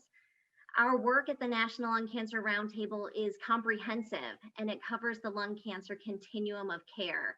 Our work includes risk reduction, tobacco prevention and control, early detection, so that's screening, as well as nodule detection and management. We work to promote staging and biomarker testing, survivorship, eliminate stigma and nihilism, promote state coalition work and policy initiatives, and advance health equity. Our goal is to collaborate and collectively work to improve patient and provider education, evidence generation, and partnership among our clinical research and advocacy communities, with our ultimate goal to transform the outcomes for individuals with lung cancer and their families. Next slide, please. The work of the National Lung Cancer Roundtable is guided by our multidisciplinary steering committee and is carried out through the efforts of our 10 task groups. You can learn more about these committees on our website at nlcrt.org, but I'd like to share that we will be launching a new health equity task group this winter as a charge by our steering committee to better identify the barriers, challenges, and opportunities in this space. Next slide, please. Our work falls under 3 strategic priorities that allow us to advance lung cancer-related health equity by identifying and working to overcome barriers to equitable access to care. Our first priority is to promote implementation, uptake, and adherence of lung cancer screening and nodule detection and management. Our second priority is to promote guideline concordant staging and optimize the use of biomarker testing to guide appropriate and timely therapy and care. And our third priority is to eliminate the pervasive stigma and nihilism associated with lung cancer. It's important to note that the National Lung Cancer Roundtable encourages the adoption of language and phrasing that is person first, judgment-free, and non-stigmatizing. And given our work today here in California, and especially throughout Lung Cancer Awareness Month, we also prioritize strengthening state-based initiatives based on the belief that individual states or regions know the needs of their population, and therefore they are best positioned to tailor broad guidelines and best practices to fit the cultures and needs of the communities represented in their area. So with that broad overview, I'm pleased to introduce our esteemed panel today. Next slide, please. Dr. Gayatri Kaushik is a family medicine physician at Community Medical Centers, a federally qualified health center. She will be presenting on their lung cancer screening project. Dr. Natalie Louie is a thoracic surgeon at Stanford University School of Medicine and Associate Medical Director of the Stanford Cancer Center. Dr. Louie will be presenting on Stanford's lung cancer screening program and efforts. Dr. Jeffrey Vallada is a thoracic surgeon at Kaiser Permanente, Northern California, and assistant clinical professor in the Department of Surgery at the University of California, San Francisco. He will be presenting on lung cancer screening efforts and challenges at Kaiser Permanente. Mr. Zul Surani is the Director of Community Outreach, Engagement, and Operations at Cedars-Sinai's Cancer Research Center for Health Equity. Mr. Surani will be focusing on community outreach strategies to help increase lung cancer screening rates. Each of our panelists will present for around 5 minutes, their work, and then we'll have a moderated Q&A. I encourage our attendees to submit your questions for the panelists into the chat box. So with those quick introductions, I now invite Dr. Kaushik to begin her presentation. Thank you, Lauren, for the introduction, and good afternoon, everybody. I'm Dr. Gayatri Kaushik. I'm a family medicine physician with community medical centers for the last 6 years. Can we start the slides, please? Thank you. Next slide, please. So we started the lung cancer screening pilot project in 2019 through a grant that we got through American Cancer Society and the NFL. We collaborated with St. Joseph's Medical Center, which is in Stockton, and also American Cancer Society to implement this project. Next slide, please. So a little, this is our multidisciplinary team that was involved in the project. Community Medical Center is a FQHC. We have over 26 clinics across Northern and Central California.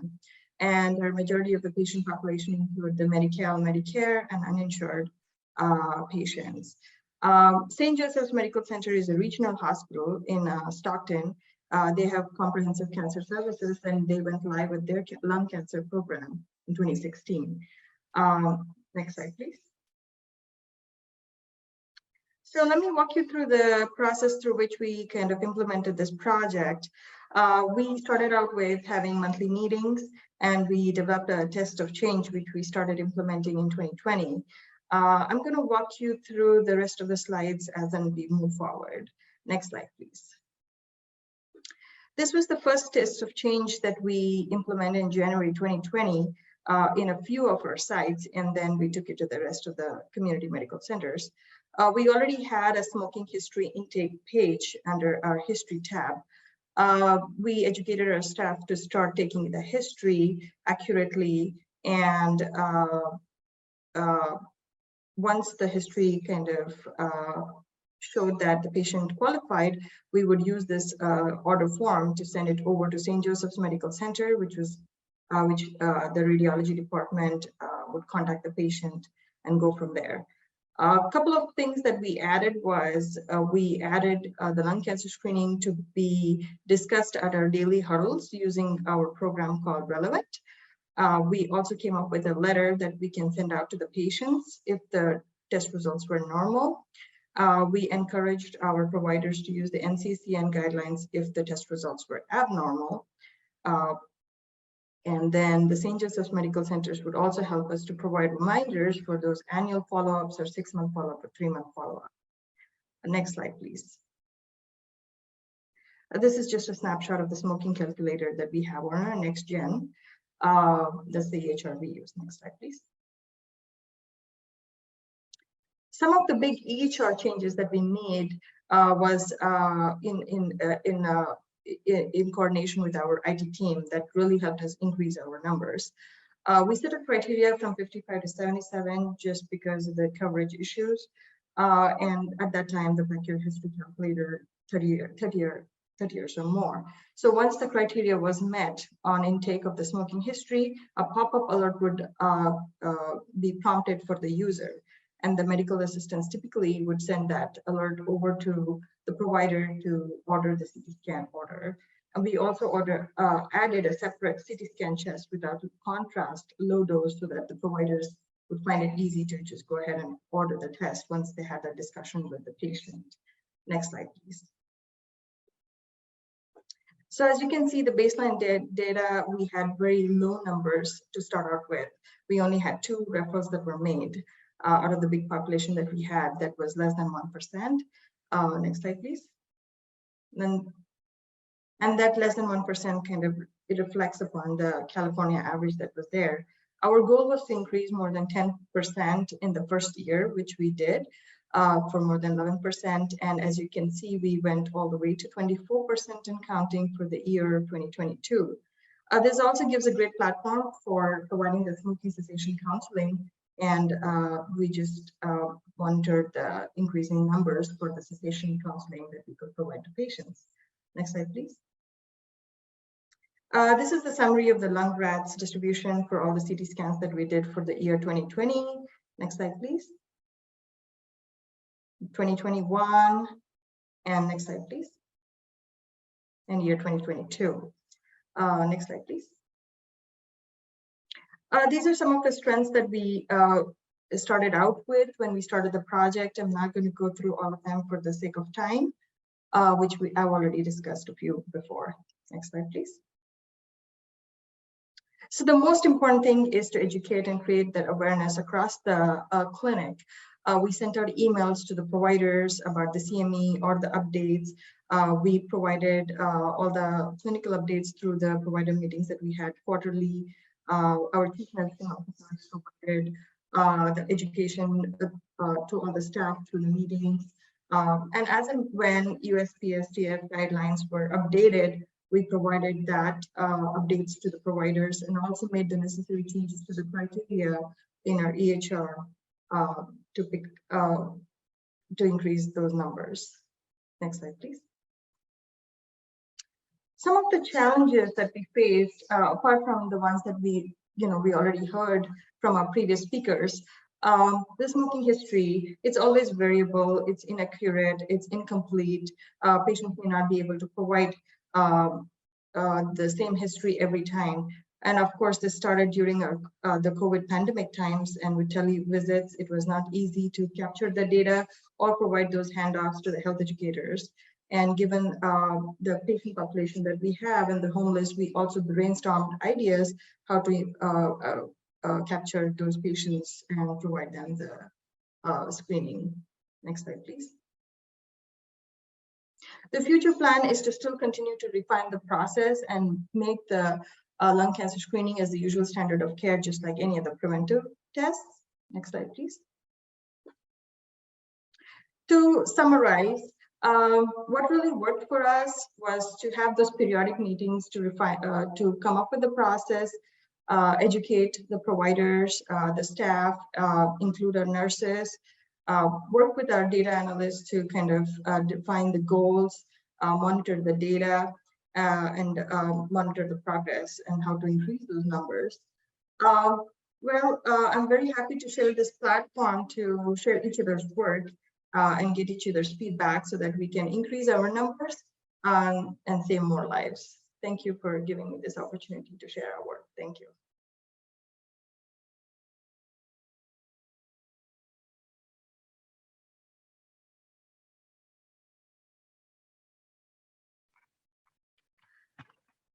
Dr. Louie, will you please come on screen and offer your presentation? Hi, everyone. Thank you, Lauren, Raquel, Shante, for organizing this and inviting me to be part of this panel. I do not have slides, but I would love to share with you some of our efforts at Stanford. And I do know that I'll have to leave probably a little bit early, so I'm going to leave my email in the chat. So I'm happy to answer any questions or talk about screening or just say hi. Any collaborations, please email me. Raquel and Lauren asked me to talk a little bit about our efforts at Stanford, including some challenges and what we've done to address them. And I know that there are there's a lot of overlap with what we have heard earlier in these presentations. Stanford has their main hospital in Palo Alto, but several other sites in the Bay Area. And so currently there are several different screening programs that are mostly run by nurse practitioners, and as well as several radiology sites that offer the low-dose screening scans. that can be ordered by any provider in the system. So over the past few years since I've been here, we have made several efforts, and I'll just focus on 4 of them. The first one, which has been discussed repeatedly here, is just smoking history documentation. And we realized that with this advanced electronic medical record without smoking history documentation, we really did not know how to monitor our progress or see how well we were doing in terms of screening. We've done a few small studies in different clinics to see how well smoking history is documented. And we are pretty good about smoking history in general, just classifying patients as never, former, or current smokers. That's 85 to 100% across different clinics, depending on what kind. But the percentage that also include the PAC years and the quit date is a bit lower, more like 60 to 75%. So just the question, what percentage of eligible patients are we screening, is not quite answerable with the data that we have. So we've made a major push for our medical assistants in every clinic, but especially the primary care clinics, to include that in their intake, the PAC years and the quit date. The second major piece is, as we've been discussing, and I think that COVID actually helped us in some sense. After an initial dip in screening, we converted all of our clinics to virtual visits by video. And this has really helped us open up our availability, open up screening slots, and also have multiple nurse practitioners helping with the clinics.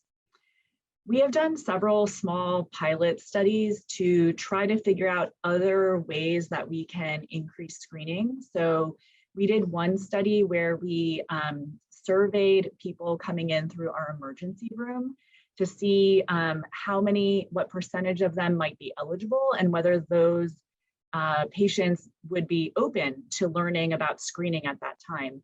And in general, we found that people were very interested in screening once we talked to them about it, but it wasn't a good time. But when they were in the emergency room or the week or two after, it was not an ideal time to introduce another medical issue. We also did a project in one of our cancer clinics in radiation oncology. And here we found a lot better response in terms of patients and physicians being very interested in enrolling patients and ordering the screening tests. And that is probably because those patients have an existing diagnosis of cancer. We currently have a study, a multi-center study that my partner Leah Backus is heading at Stanford, trying to enroll patients who are here for mammography, so a different type of screening test, and to see how many of them are interested in lung cancer screening at the same time. In addition to these smaller projects, we did roll out another electronic reminder to primary care physicians through Epic. So it's one of the HM dues or health maintenance dues, DUES. And so we understood that our PCPs were quite busy and already had a lot of alerts, but felt after discussing with several groups of them that this was warranted to add another alert. And so now if the patients meet criteria through the Epic information, then the PCPs will have a little yellow reminder, a reminder of the lung cancer screening eligibility criteria and links to either referring to our screening program or ordering the scan on their own. And then the final step that we've been working on recently is centralizing our program. So we realized that we had a lot of different providers between pulmonary and surgery, radiology, primary care, working on increasing lung cancer screening, but we were not really doing this in a coordinated fashion. So we have recently hired one physician assistant who will be working to centralize our program. We think this will be helpful in terms of quality control, making sure that we are really doing outreach, having one person responsible for making sure the patients get follow-up, whether that's another screening CT scan or follow-up for positive findings. And so the idea is that we'll have a centralized program, but if there are any positive findings, those patients would then go back to their local community for care and follow-up. So we are currently offering that screening program. So anyone can refer to the screening program, and our APP will confirm eligibility and do the shared decision-making and smoking cessation counseling if applicable, and order and review the scans, taking some of that work from the primary care physicians. But we also want them to be a resource for PCPs who order the scan on their own. So if someone in our system orders the scan and there is a positive finding and they're not sure what the next best step is, then our screening APP will be a resource to help them figure that out and get the patients to providers close to home that will be useful. We also realize that a lot of people are doing research and screening somewhat independently. And so last year we organized our first screening symposium, research symposium, where everyone presented a little bit about the work that they were doing so that we could increase collaboration across our system. So that is a summary of some of our tasks and challenges. And I welcome any questions. Thank you.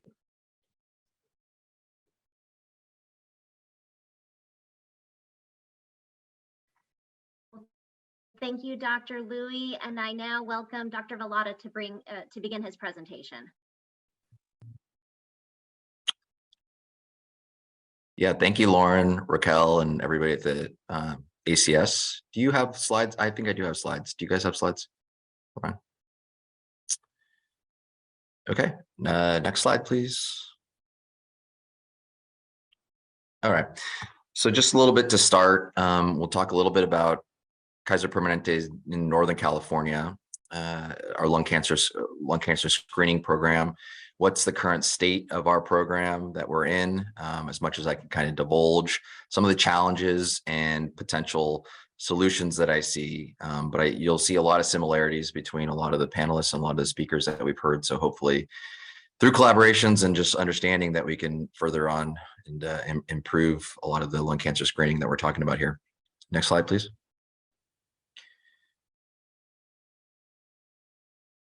So oh yeah, the slides, I can see what Dr. Prosper's talking about. It changes up a little bit.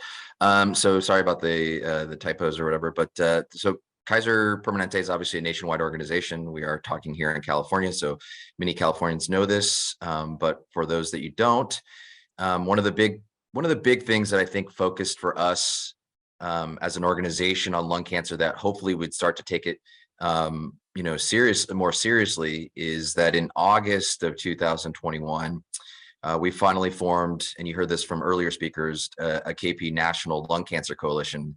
So if you want to think of it maybe similar to what the UC groups are doing, but we wanted to do it within all Kaiser. So you can see in yellow the different states, including Hawaii. There's even in Georgia, we have Kaiser Permanentes out there. And so the idea was to form a lung cancer coalition so that we could collaborate and not just work in our own silos. So meaning me in Northern California and Oakland, not just doing our thing in Oakland and not learning from the people in Washington, DC or Maryland. So that was a really big step where we meet every month, and that's really been nice. And that was really something that KP National decided. This was their first time that we'd ever done that from a cancer care consortium, if you want to call it, for lung cancer, meaning we don't have it in any other of the cancers. And we're hoping to, lung was our first pilot and we're going to move it on to other cancers. So hopefully that would be helpful. And then out of that group, not surprisingly, we decided that, lung cancer screening was going to be our highest priority. The initiation part and also the adherence part that you've heard so eloquently spoken earlier. Next slide. So where are we at now? Again, you've seen this slide probably 3 times now, but I think it just brings home the point. The reason why we bring the slides up, why so many of the speakers probably bring the slides, is for me, it really brings home the fact of where we're at, right? California, 1%. Dr. Smith talked about some of the reasons why it may be lower than others, and maybe that's not all completely accurate. National average being 6%. And yes, this is not to highlight the cons, but this is also what Dr. Prosper is saying, is that it's actually a plus, right? If California is 1%, there's a huge area for growth or improvement that we can do, versus if we're already starting at 25% or something, although no state is, I think it's harder to improve upon. I think California is the one state that has the most benefit to improve on. And so we realize that. So we look at this as a positive number, even though, 1% normally wouldn't be looked upon like that. That Northern California, which you heard Dr. Louie and others talk about, in terms of their program. So we do have a centralized lung cancer screening program. I think that's very valuable for the reasons that I won't go into, that it's already been spoken about. So I think that's a highlight. I will say, when I looked at the numbers, and again, this is not something that I can really divulge the exact numbers for, because it's not complete. We don't know. It's not completely vetted. But when I looked at it, we are higher than the California average, and we have improved. So meaning since 2015, when we first implemented our centralized program, to 2022, we have increased nearly 4-fold lung cancer screening. Now, again, we have so much more room to go, but we have been slowly increasing. So we're not going the opposite direction, which is nice. Next slide, please. And again, this is a lot of, we're lucky to have Lori Sakota from our group, who's obviously a part of the National Lung Cancer Roundtable and many organizations, and where she's dedicated her life to lung cancer screening and detection. She's a cancer epidemiologist, and she came out with this paper that kind of looked at things and really looked at, again, I think Dr. Smith showed this earlier, the overall lung cancer screening adherence was 40%. When we looked at our system as well, we looked and we saw that, not surprisingly, it was higher, 46% adherence if you had a centralized lung cancer screening program versus not. And that a centralized lung cancer screening program was an independent factor most strongly associated with adherence, 2.8-fold. So we're really trying to focus on that aspect. But now for the cons, or for the parts that we can work on. Next slide, please.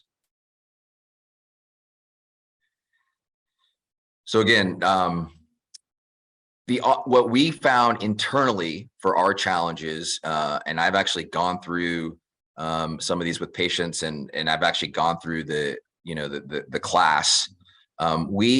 Currently in our system, what you have to do to go through lung cancer screening is you get a consult for lung cancer screening, and that goes to it. So that's centralized and whatnot. But then you go through an online class. So you have to do this online class, and it's about 45 PowerPoint slides. And you can imagine, right? It's hard enough for me to stay awake for a 5-minute presentation, but for a 45-minute presentation, and you're a patient, kind of scared, wonder what's going on, you have to go through that class first. If you then say, oh, this works out for me, then you go through the second challenge, which is a shared decision making, which you've heard many physicians or on the call already talk about. But it is a 20-minute one-on-one. And as of now, even though the Medicare changes have changed more recently, we still have a pulmonologist do that, a 20-minute one-on-one. And that's another 20 minutes, but 20 PowerPoint slides on the specifics of risks and benefits of lung cancer screening. And then you get referred, if you decide on that, for low dose CT scan.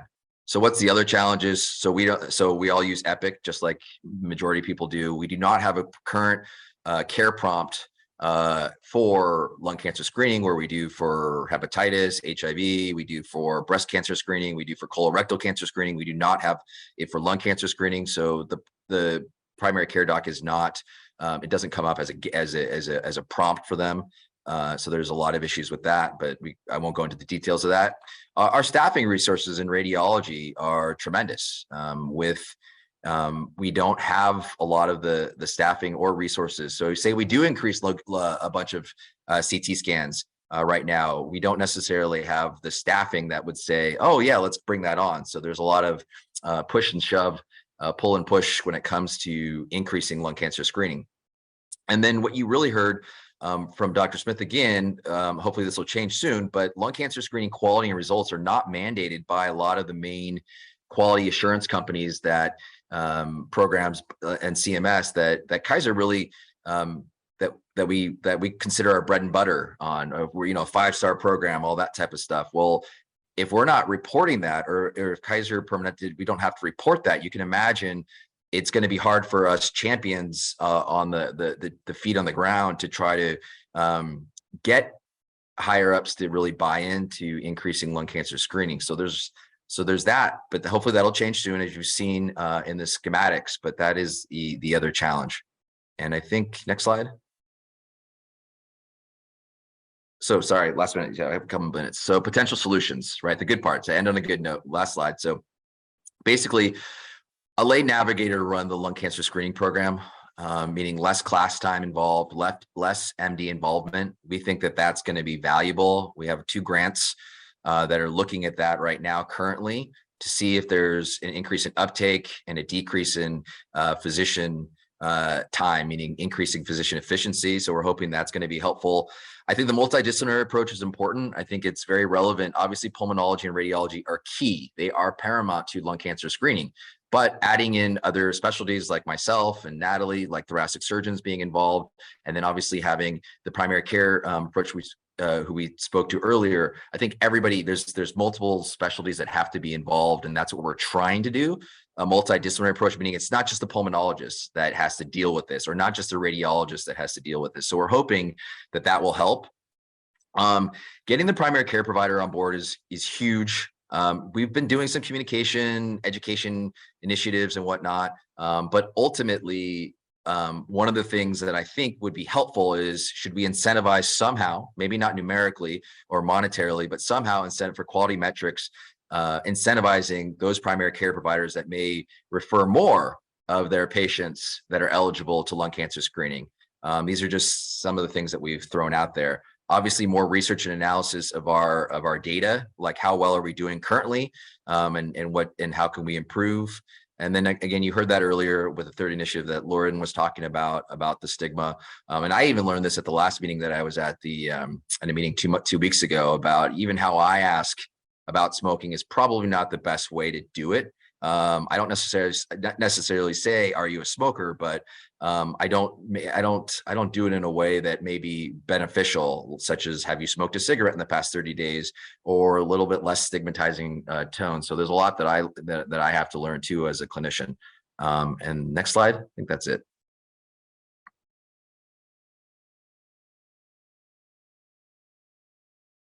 Yep, that's it. Thank you.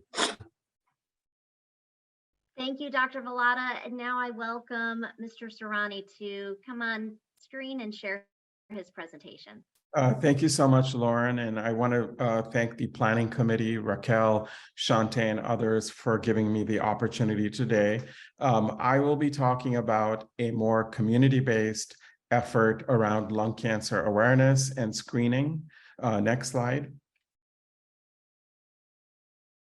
So before I start that, I wanted to just share the magnitude of the problem in Los Angeles County. And these maps were created by our catchment area data investigator, Dr. Lorraine Escobedo. And the heat maps on the left, the map on the left shows the prevalence of current smokers amongst adults at the census tract level. The darker the color, the higher the prevalence. The map on the right shows hotspots of lung cancer. The darker the colors represent with the densest number of lung cancer cases that were diagnosed between 2006 and 2018.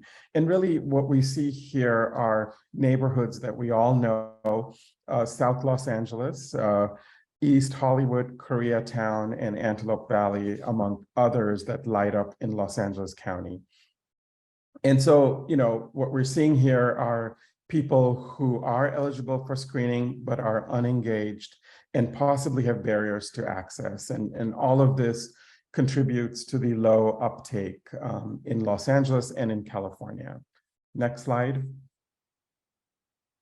So we were fortunate. I worked with Dr. Christopher Lee, who was at Keck Medicine of USC at that time and funded by the California Community Foundation to offer a free lung cancer screening program out of Keck, which was clear across town for residents in South LA, which were targeted geographically, individuals that lived in Inglewood, Hawthorne, Lenox.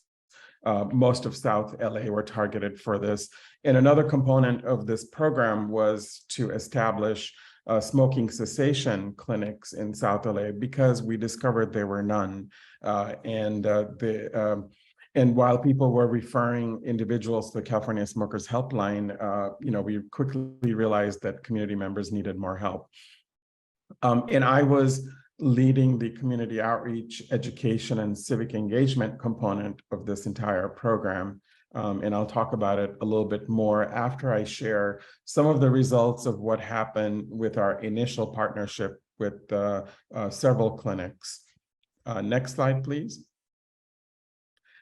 So Dr. Christopher Lee, who is now at Cedars-Sinai Medical Center, championed a lot of this work, championed the grant, and I supported him from the community outreach side. And really, we collaborated with the Southside Coalition of Health Clinics in Los Angeles County, Watts Healthcare, South Central, To Help Everyone, UMA, St. John's. And these are really well-established, trusted, well-known clinics in South Los Angeles. And in particular, this coalition really reaches about 40,000 African Americans. And so I think, we talked earlier about the impact being the highest in the African American community. And so we felt that we were, reaching the target that we wanted to prioritize and, reach initially. Next slide. And they established what's called the Healthy Lungs, Healthy Life program out of USC. So USC provided the actual free screening that anyone could avail from that area. Next slide. And we realized that a lot of patients from each of these clinics were referred, but the number of scans that we actually provided, the program provided, was much lower. Next slide. And the program, I would say, was overall a success. In 2 years, it screened about 275 individuals and found 5 lung cancers early. But I think one of the biggest challenges that the patients and program participants told us was that, transportation, language, so a lot of the social determinants that we talk about were the biggest challenge for people, not just to getting their first scan, but then anyone who needed subsequent follow-ups also required additional help. And a patient navigator was also part of this program. It was still very challenging for community members. So next slide. So that made us, and we also established freedom from smoking at South Central Family Health Center, which did somewhat okay, but required a lot more support because FQHCs just don't have these resources, and the program is no longer in existence. So this begs, a lot more organizing and bringing attention to the problem in a really underserved neighborhood. So next slide. So Cedars-Sinai Cancer brought to the table the Southside Coalition of Community Health Centers, but also brought to the table a really broad partnership of South LA stakeholders to really look at lung cancer screening. What are the gaps? How do we reach the community? And what are some future directions that we can take? And this photograph actually reminds me of some of the survivors that came together and were part of this event. And actually during COVID, we lost 2 of them. And so, this coalition was very passionate. And one of the things that came out of this coalition was the idea of a mobile lung cancer CT program that would travel to underserved neighborhoods and possibly even rural areas, which I'm helping champion through Cedars-Sinai. And this is a serious discussion we're having about a mobile lung cancer screening program. But the other idea that came out of this coalition was, how do we empower community health workers and start looking at upstream, at the social determinants, and all of these issues that people have barriers, and see how we can address them to really start the conversation at the community level and start erasing this stigma around lung cancer screening. Next slide. So one of the programs that we have at Cedars-Sinai Cancer is called the Health and Faith Initiative.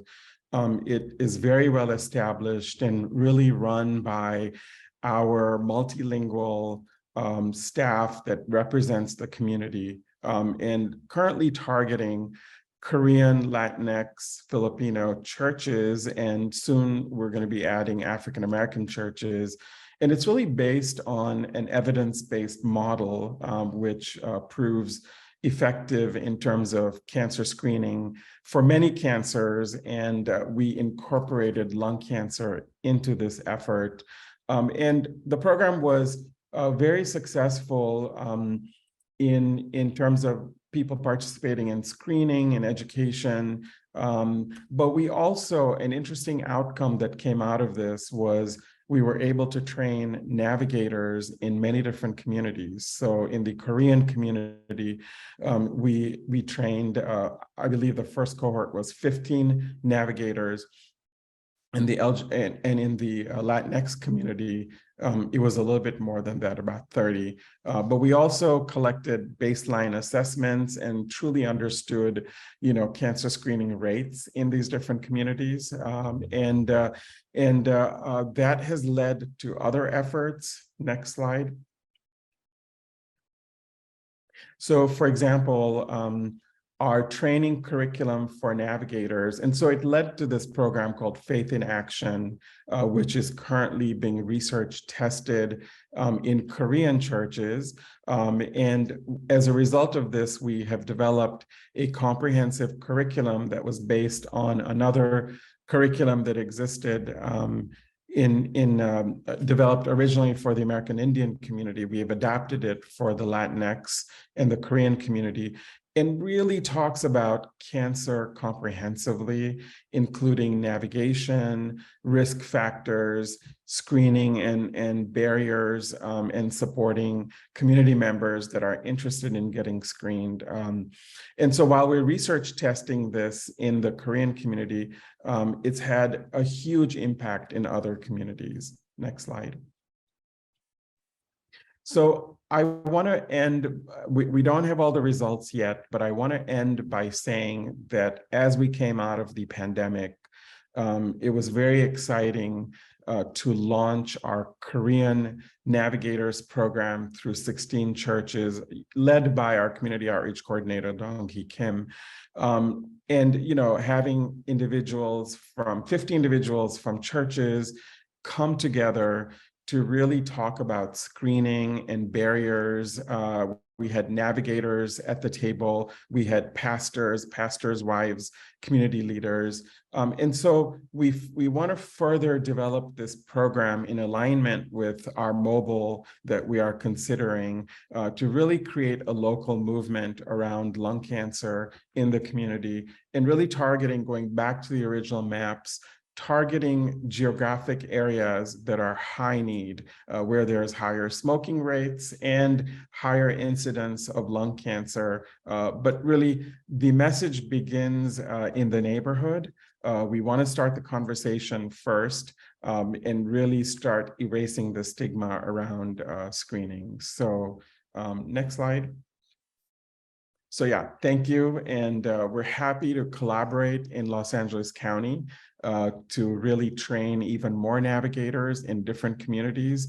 We definitely are considering other communities like the Filipino community, and in Antelope Valley, we would like to train African-American navigators and really use this as a vehicle to conduct education and support our mobile activities in Los Angeles County.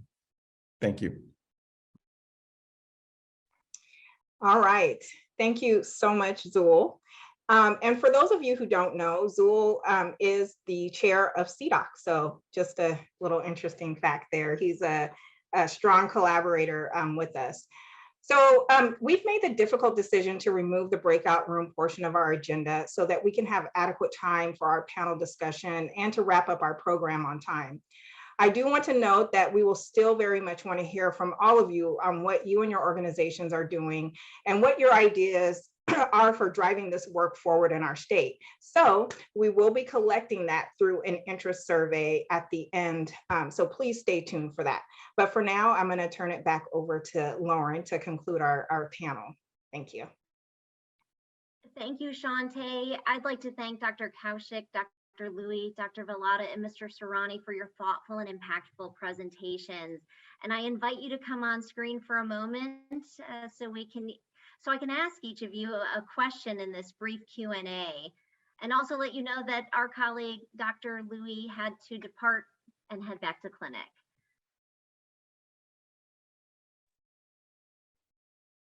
All right, there we go. There's our team. So Dr. Kaushik, first question to you. What are some of the challenges unique to implementing lung cancer screening versus other cancer screening tests that you found in the clinic? Thanks, Lauren, for the question. So, like we have discussed, I think several times during the presentation, the main thing is the challenge with the smoking history. Most other screening tests, it's only age criteria and then the test that needs to be ordered, versus here there are multiple criteria that are involved. The smoking history has to be met, the age criteria has to be met, whether they've quit within the last 15 years or more, that criteria has to be met. So given so much criteria, and also the taboo around the smoking itself, most of the patients do not want to kind of either talk about it or they don't want to know what's going on in their lung. Those are some of the things that we hear from them right at the beginning of the conversation, versus other screening tests. They're already kind of aware of it. It's been in place for many years. They've seen their family members already go through it. But this one is specific to the people who have had smoking history that makes it very different. And also the lung cancer screening has been in place more recently, versus many other screening tests have been in place for many, many years now. So I think we all are having a great start. We're doing this amazing work where we're looking at increasing the numbers, and I'm very hopeful. Wonderful. And Mr. Serrani, next question to you. You've shared the great work that you're doing in your community, but do you see any opportunities to collaborate with Cedars-Sinai Cancer Center to train these community health workers to go out into the community and help increase cancer screening compliance? Yeah, absolutely. You know, I think that the message starts in the neighborhood where the problem is, and really the individuals that are the closest to community members that you know, either are eligible for screening really can be targeted by community health workers. However, community health workers really need to be empowered and armed with information, tools, resources. Where can people get screened? So we've developed this comprehensive curriculum, but we're really happy to work with any organization or even host a local community health worker training so that individuals in LA County and any part of the state can have this information and be trained to be deployed into different neighborhoods to really empower people who are eligible for screening. So, you know, we're happy to launch training programs and any kind of other activities that can get the message out. Thank you. And Dr. Vallada, what have you found is the single most impactful tactic, in your opinion, that could increase lung cancer screening in your program? The centralized program. Yeah, the centralized program is really key to have it all integrated and organized and have a person to follow up with, especially with adherence. We really think that that's really the way to go. Now, with that being said, the centralized program with that being the way to go, we have not implemented a centralized program for all of Northern California. We've done 2 pilot sites, and we have 21 in terms of inpatient hospitals. We have 21 medical centers. We have 2 centralized programs, and so the idea is to centralize it from a regional standpoint, and not just at this hospital and that hospital. But we clearly have the framework or the groundwork. We just have to implement it to the rest of the group. Thank you. And with those questions, I would like to close our Q&A panel. Again, thank you, Dr. Kaushik, Dr. Velada, and Mr. Serrani for your impactful presentations. I'd like to ask our colleagues to move to the next screen, so I can give a final tidbit on the National Lung Cancer Roundtable. Thank you. And ending our panel, what you see here is a very busy screen, and I am sympathetic to all of you who say, whoa, that's a ton of information.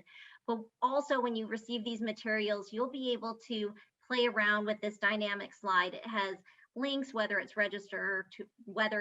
register for a webinar or a meeting, or to click on a link to gather more information about one of these resources. All of this information can be found on our National Lung Cancer Roundtable's website at nlcrt.org.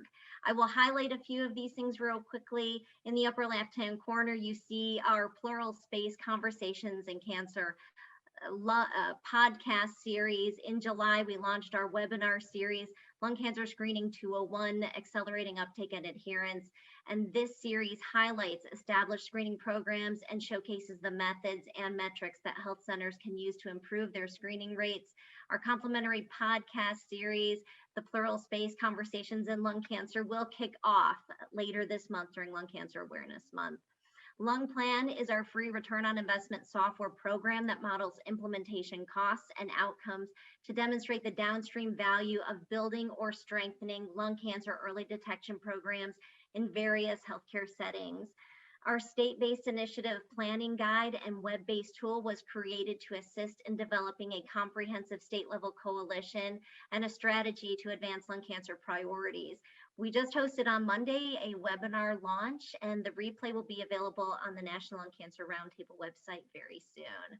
We are working alongside our American Cancer Society and hospital systems colleagues across the country to expand knowledge about biomarker testing for lung cancer utilizing the ECHO platform.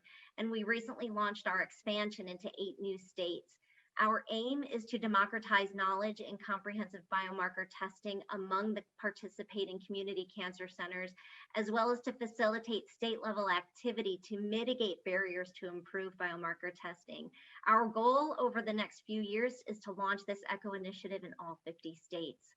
The bottom left-hand corner shows an image of our lung cancer atlas. This is a geospatial mapping tool that aids in describing the county and state-level epidemiology of lung cancer and the availability of screening and specialty care resources, including providers, federally qualified health centers, American College of Radiology designated screening sites, etc. So please feel free to play around with our lung cancer atlas tool. We invite each of you this coming Saturday to join us in promoting National Lung Cancer Screening Day, Saturday, November 12th. You can find complimentary materials on our website. So please partner with your colleagues in your health systems. This is a great opportunity for health systems to open their doors on a Saturday and offer screening to our eligible population. And on the bottom right-hand corner, you'll see a link to our annual meeting. The National Lung Cancer Roundtable will be hosting our 6th annual meeting on December 5th and 6th in Washington, D.C., themed Building Equitable Partnerships and Collaborations to Create Lung Cancer Survivors. We are excited to be back in person this year after 2 years of virtual meetings, and really we have an all-star cast of speakers. And importantly, we are always pulling up chairs to our roundtable. So please, if your organization would like to join our collaborative efforts, we welcome you. You can learn more about free membership at nlcrt.org. We know that we will be more successful at the national level if we have strong state-based initiatives creating lung cancer survivors at the state, local, and regional levels. So with that, I turn it back to Shantae. Great. Thank you so much, Lauren, for all of those great resources from the National Lung Cancer Roundtable, and of course to all of our panelists. Now we're going to have another social media video featuring Dr. Dan Raz. Hi, I'm Dan Raz. I am a lung cancer surgeon and the director of the lung cancer screening program at City of Hope. Lung cancer is the most common cause of cancer death, and the good news is that we have a screening test to detect lung cancer early when it can be cured. The test is called a low-dose CT scan. Just like mammography for breast cancer screening and colon cancer screening, this test detects lung cancer early, and it could save your life. If you smoked or currently smoke, this is something you want to talk to your doctor about. You can also reach us directly, but this test could save your life, and it's something that everyone should know about. All right, awesome. Okay, we've had a great meeting with a lot of great content, but before we wrap up this meeting, we're going to spend a few minutes highlighting our social media campaign. So for this, I'd like to introduce Paula Matson. Paula is a director of regional integrated marketing for the American Cancer Society, and she's been very helpful with our social media efforts. Paula? Thank you, Shantae.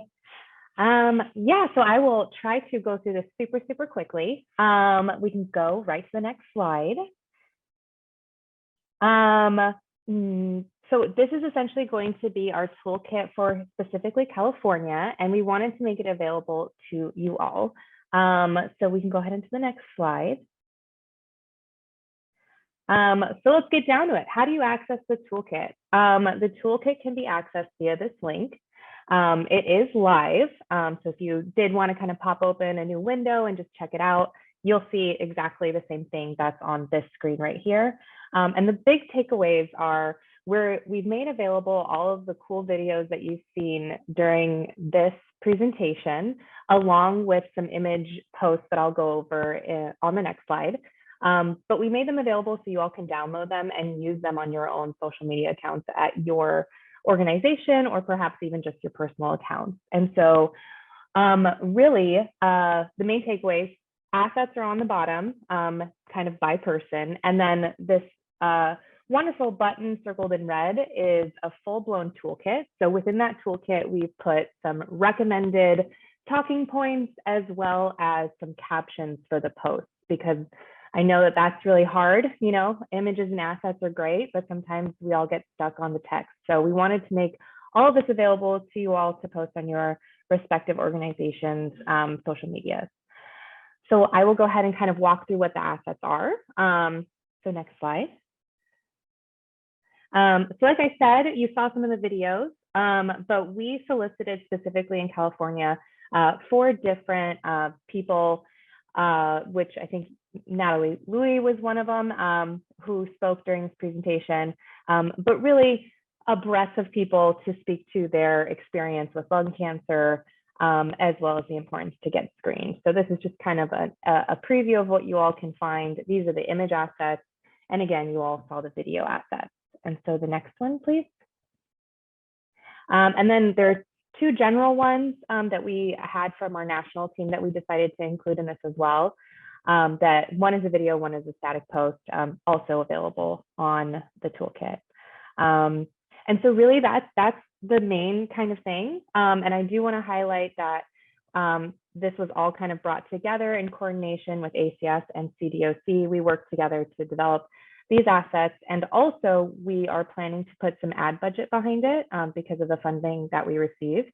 So specifically, we'll be putting these ads on the ACS California Facebook and IG pages, specifically geo-targeting counties with high late-stage incidence of lung cancer. So that's what we all kind of provided for you all, and really hope that you can make your own video kind of based off of what we've made available, and really use the hashtag #GetScreenedCalifornia, as well as lung cancer and Lung Cancer Awareness Month. I will pause there. Thank you. All right, thank you so much, Paula. Okay, I know we've come at time for the end of the meeting, so I just want to thank everyone so much for staying with us and joining us for this important discussion. We really would like to have your feedback on the different efforts that we could collaborate on moving forward in the state. So can we go to the next steps slide, please? So we are dropping the chat, or we're dropping in the chat now the link to our evaluation survey. And you see it there. It should also pop up for you when you exit the meeting, so you'll have a chance to complete it then. Please take a moment to share your feedback with us, like I said. Additionally, you'll find at the end of the evaluation link, there's an interest survey, which will also be sent out as part of our post-meeting communications. And as a reminder, this survey will be very helpful to CDOC and to ACS as we learn more about the statewide efforts taking place and what role we can play as a convener or a catalyst to drive this work forward in California. We'll be back in touch with you to determine all of our future directions. Can I have the next slide, please? And so on behalf of CDOC and the American Cancer Society, I want to thank all of you for joining us today and for everything you do to improve the health of our communities. A special thank you to our speakers and everyone who worked to make this meeting possible. Big kudos to Raquel and her team who really pulled a lot of this together. And together, all of us can make an impact on increasing lung cancer screening rates across California. Thank you all again for joining, and have a great rest of your week and a safe and happy holiday season.